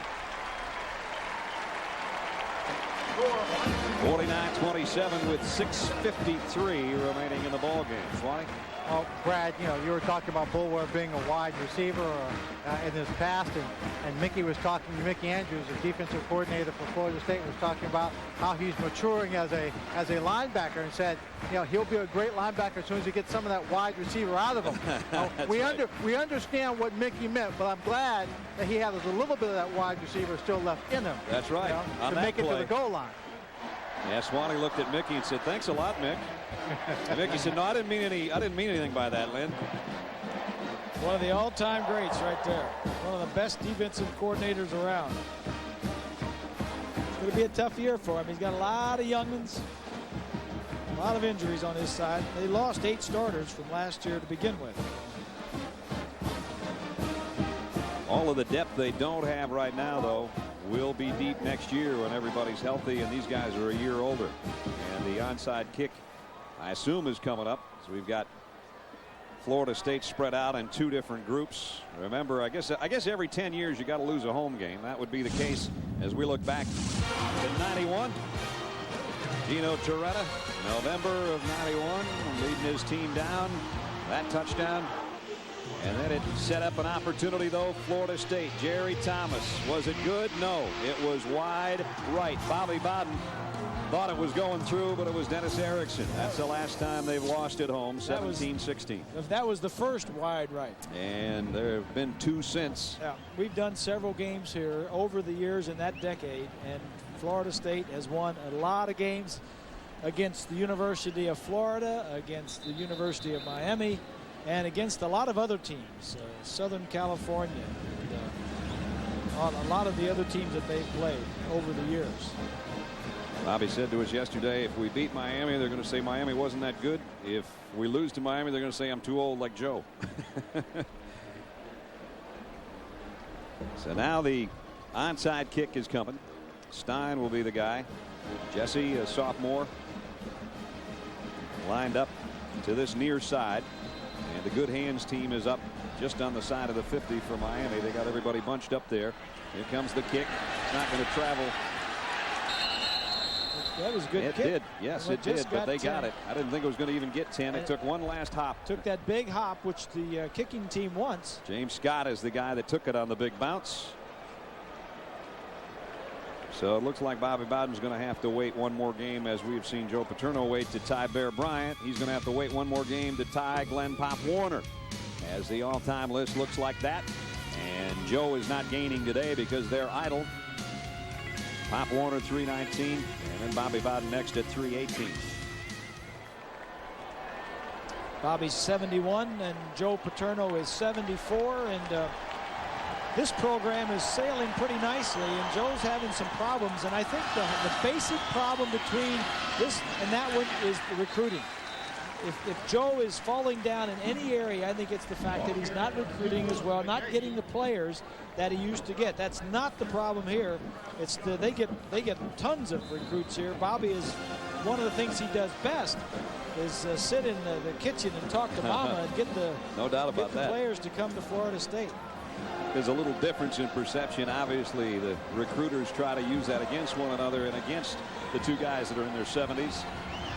And while Joe is all over the field, still coaching like a madman like he always has, I think the perception is that he wouldn't be around there as long as Bobby would be around here. Plus, this is a wide open group. A lot of kids want to play football here because you throw it all over the field, and there's a lot of individuality, if you want to use that term, I guess, on the Seminoles. Yeah. Yeah. Washington, UCLA, and Wisconsin, Ohio State. For those of you still with us, that's what you'll be going to in about 6 minutes.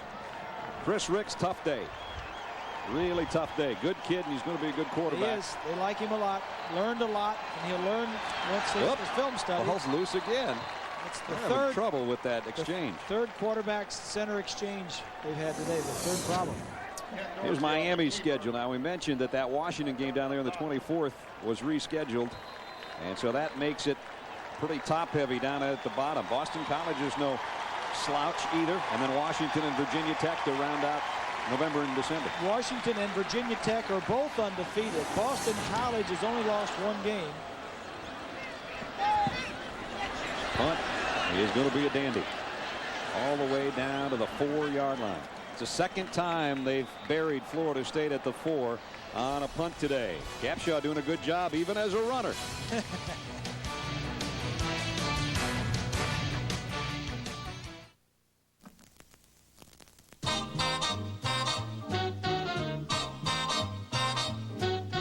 From this moment on, you for me.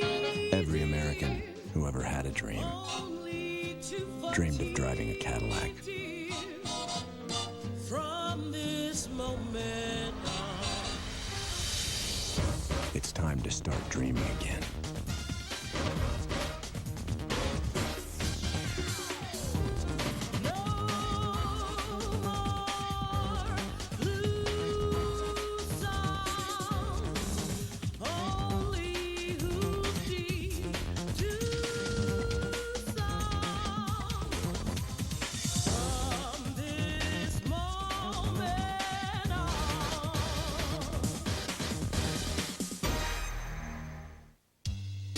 More ASC certified master technicians, the top mechanics in the country, use Valvoline more than any other oil in their own cars. Kenny, come to bed. There's a place where I get my favorite Italian sauces with all kinds of pastas, plus all the salad and breadsticks I want. Sounds like Mom's house, but it's Olive Garden and their never-ending pasta bowl for $7.95. Olive Garden, when you're here, you're family. 5.5 minutes remaining in the ball game from Tallahassee. Brad Nessler, Bob Greasy, Lynn Swan with you. And Florida State will send in a new quarterback, Adrian McPherson, the freshman out of Bradenton, Florida. Mr. Football and Mr. Basketball last year as a senior. Phenomenal athlete, and might be a heck of a basketball player on FSU's team this year too. And he comes in a tough spot, knowing it's a lost cause at 49-27, and not only that, sitting at about his own 2-yard line. That's the toughest. And here's Nick Maddox. Nick shuffles outside. Going to get a first down, I think. They're pretty close to it. Sean Taylor made the tackle. Chris Rick's day's done. Intercepted 4 times, beat up, sacked 7. 222 yards.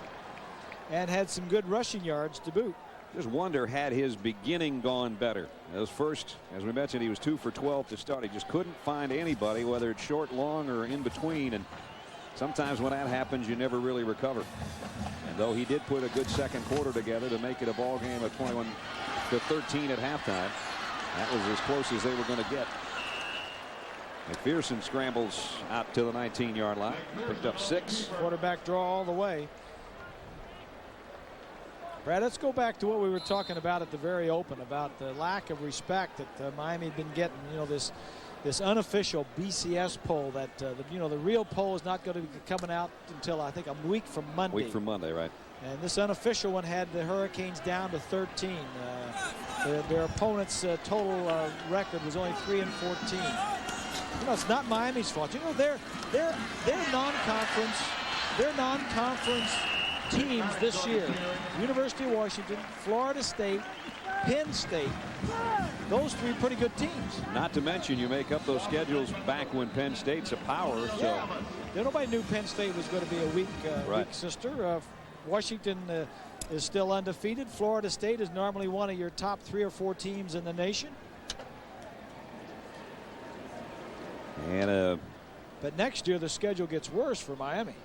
Not only do they keep got Florida, don't they? Florida State, but they play Florida at Florida and at Tennessee. Oh boy, yeah, that's not going to be easy. Guy that's down is Jerome McDougal, the defensive end for the Canes, with 4:19 left. Here's talking about good teams. The Florida Gators. Rex Grossman is as hot as anybody in the country. Travel into Auburn to take on the Tigers. That's tonight, 7:45 on ESPN. That'll be a good game, and that'll. Auburn's kind of mixed them up in the past. Yes, they have, and you never know how some of the voters may or may not change their mind after this Miami win that is upcoming in a few minutes. Pretty impressive over a good opponent on the road like this. No question. And we'll see what Florida does with Auburn tonight. I have not seen a weakness in Miami here today. Their offense has been strong. The defense is very aggressive and got some turnovers, got some touchdowns. Their special teams have been good. The only thing that they can't do, and they keep doing it, and you said they have always been that way, but Swanee was talking with us about it during the last break. You just can't give up 127 free yards and penalties and then play somebody like, let's say it's Oklahoma at the end of the year or somebody like that. Yep. You give up a whole field and a half by mistakes, and it's going to get you. It's going to hurt you somewhere along the line. You may win most of your games doing that, but when you get in a crucial game, a big game, it's going to cost you.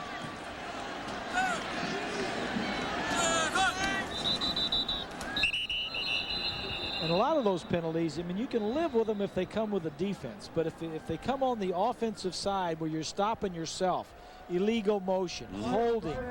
False start, offense, 5-yard penalty, remains first down. Yeah, like that one, like a false start or a holding penalty. You illegal throw a touchdown. shifts, they've had 4 of those today. You throw a touchdown pass. Or the 3 missed center quarterback exchanges.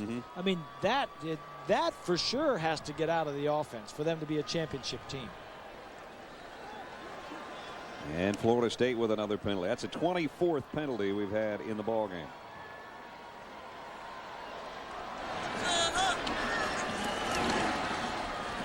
McPherson steps up and just takes off. And he's run down by Jamal Green from behind. Now, the last time Florida State was an underdog on their home field, you have to go back 5 years just to find that, and it was top-ranked Florida. And they beat Florida 24-21 in that one. So this is a #1 team coming in, also favored, and this time history's not going to repeat itself as Miami will head back to South Florida with a pretty impressive victory. 2nd down and 12. And McPherson in for Chris Ricks. Adrian scans the field, throws a pass out in the flat to Jones across the 20 to the 21-yard line. A little over 3 minutes left. The reason we're showing you that guy, looks like he's got cobwebs all over him, set for Halloween. That's Ed Reed, and he is one of our players of the game. Today, Chevrolet players of the game, Ed Reed and Bradley Jennings. Jennings had 14 tackles and a fumble recovery. Reed had 2 interceptions and a block punt that went for a touchdown. And in recognition of their efforts, Chevrolet will make a $1,000 contribution to each university's general scholarship fund. 3rd down 13, under 3 minutes left in this one. I got to give the Florida State fans credit. I guess they know they're going to get stuck in traffic anyway, but they haven't gone home. At least most of them. Gardner makes a catch over the middle as he did earlier for a touchdown. This one's good for 19 yards.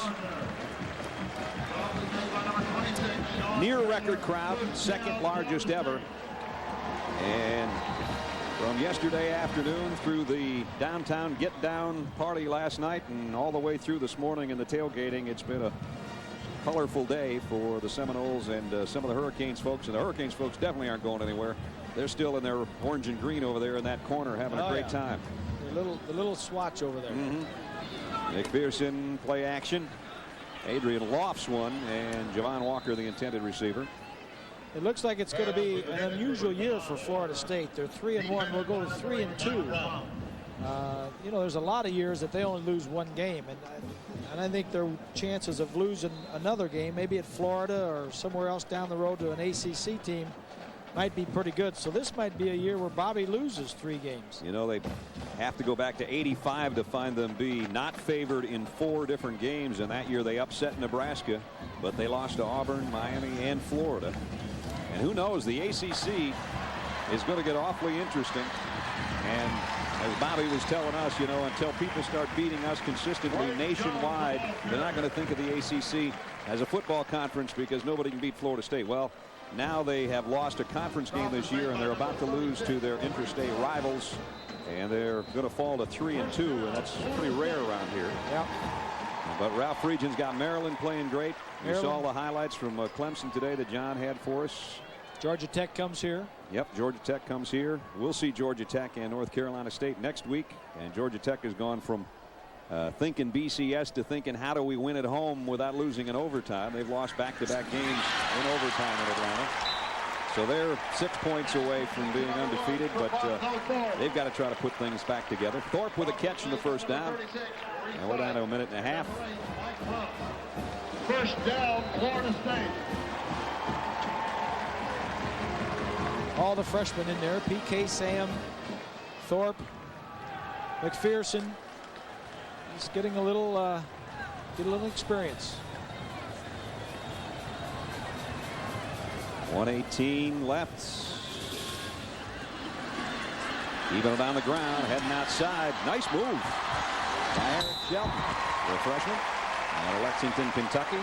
Swiveled his hips out there. Flags down as he got 15. And here comes penalty number 20, what, 5, 6?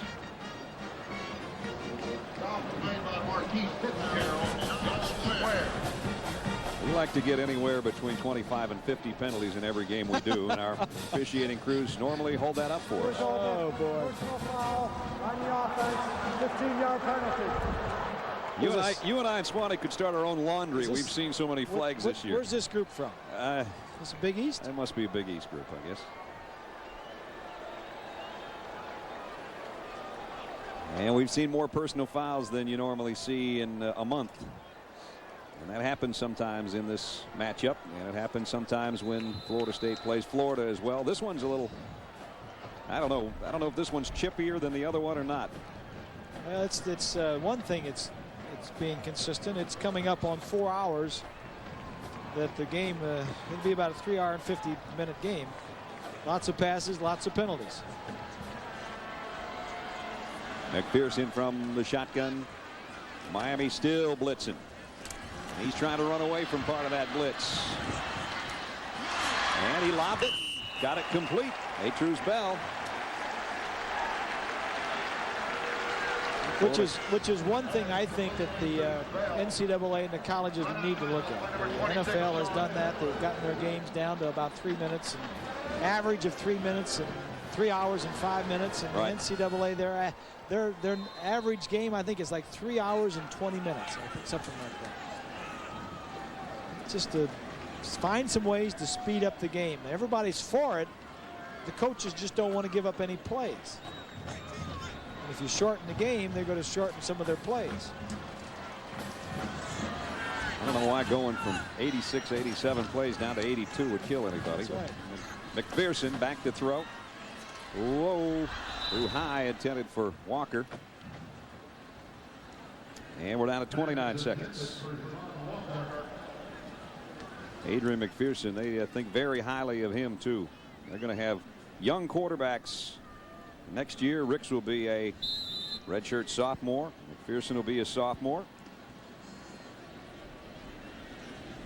And Anquan Bolden and Robert Morgan come back at wide receiver, which helps anybody as a quarterback. This was the year, as Bob mentioned earlier, that Bobby Bowden knew there were going to be some bumps in the road, and there's already 2 of them. About to be 2 of them. McPherson, quarterback draw, kept his balance, and then finally does slip as he gets inside the 15 to the 13-yard line. They're going to hustle up and try to get another touchdown here before this one's over to make it look a little better. 10 years from now, they'll never remember how they got to 34 or 5 points if they got there, but it would look better. And he stops the clock with 20 seconds. So the winning streak and the unbeaten streak will go by the boards here. All those streaks we were talking about. Let me check the rushing yardage here. Florida State's going to win the rushing battle. And so that one, for only the second time, will not determine the winner. Out of the last 13, we mentioned 12 times whoever led in rushing had won the game, but one streak that stays alive. Miami will win its 15th in a row, second only to Oklahoma's 18, the defending national champions. And so Washington still hasn't lost since that game at Washington we did last year. McPherson running for his life, scrambles around, gets to the 10. And that might be all she wrote. He's trying to line his troops up to stop the clock again. And he calls a timeout. That's the last timeout, so we're down to 1 play. Well, you can't blame Adrian. He wants to play. Yeah, he wants to get another play in.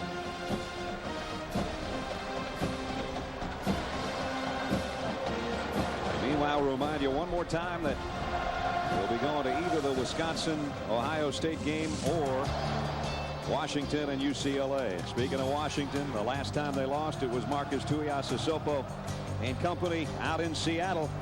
And it's really the only bad game you can ever think of Ken Dorsey having. And Bob and I were talking about it last night. He didn't have a terrible game. Yeah. But he did get rattled at times. And in that loud stadium and with a good Washington team, they lost, but they haven't lost since. You know, and he learned from that. Yeah. It's very similar to what Chris Ricks is doing here today. He's playing a very good, a top quality team, a top quality defense.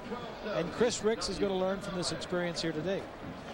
So we're down to 1 play. And Larry can smile a little bit finally, as Miami will go to 25-20 in this series that now spans 45 encounters. And there'll be a lot more good ones ahead of them. Maybe we found out today just how good Miami is. I think we did. 3rd down and 7. McPherson down the middle. Incomplete. Still a play left. What flag comes in? Philip Buchanan still out there. Some days just never end, Larry. Well, he's done a good job. And Yes, like I was saying, you got to give him some credit. Because he was under the gun. Everybody was wondering if he could do it. Pass interference on the defense. Ball will be placed at the 2-yard line. First down. And you can be sure that the defensive starters who are not in there for Miami now do not want their backups, the reserves, to give up any more points. 2 seconds left to look at a meaningless penalty, but one that's got to be called nonetheless. Got tripped up a little bit. You got to call that. You know, we already gave our Chevrolet players of the game, and we're not allowed to give them to a group. Well, let me say something about McKinney, Haji Razuli, Romberg, Bibla, and Gonzalez. You guys can not only eat, you can play football. That offensive line of Miami's again today sensational, and the Hurricanes remain undefeated and untied and maybe no longer unrespected. They win it 49-27 is the final. Coming up next on ABC Sports, our college football doubleheader will continue. You'll see Washington battle UCLA or Wisconsin against Ohio State. As Bobby Bowden and Larry Coker meet at midfield, it's Miami a winner. Once again, our final 49-27. ABC Sports is online at ESPN.com. Keyword ABC Sports. Now for Bob Greasy and Lynn Swan, I'm Brad Nessler. So long from Tallahassee, Florida. The streak has come to a close.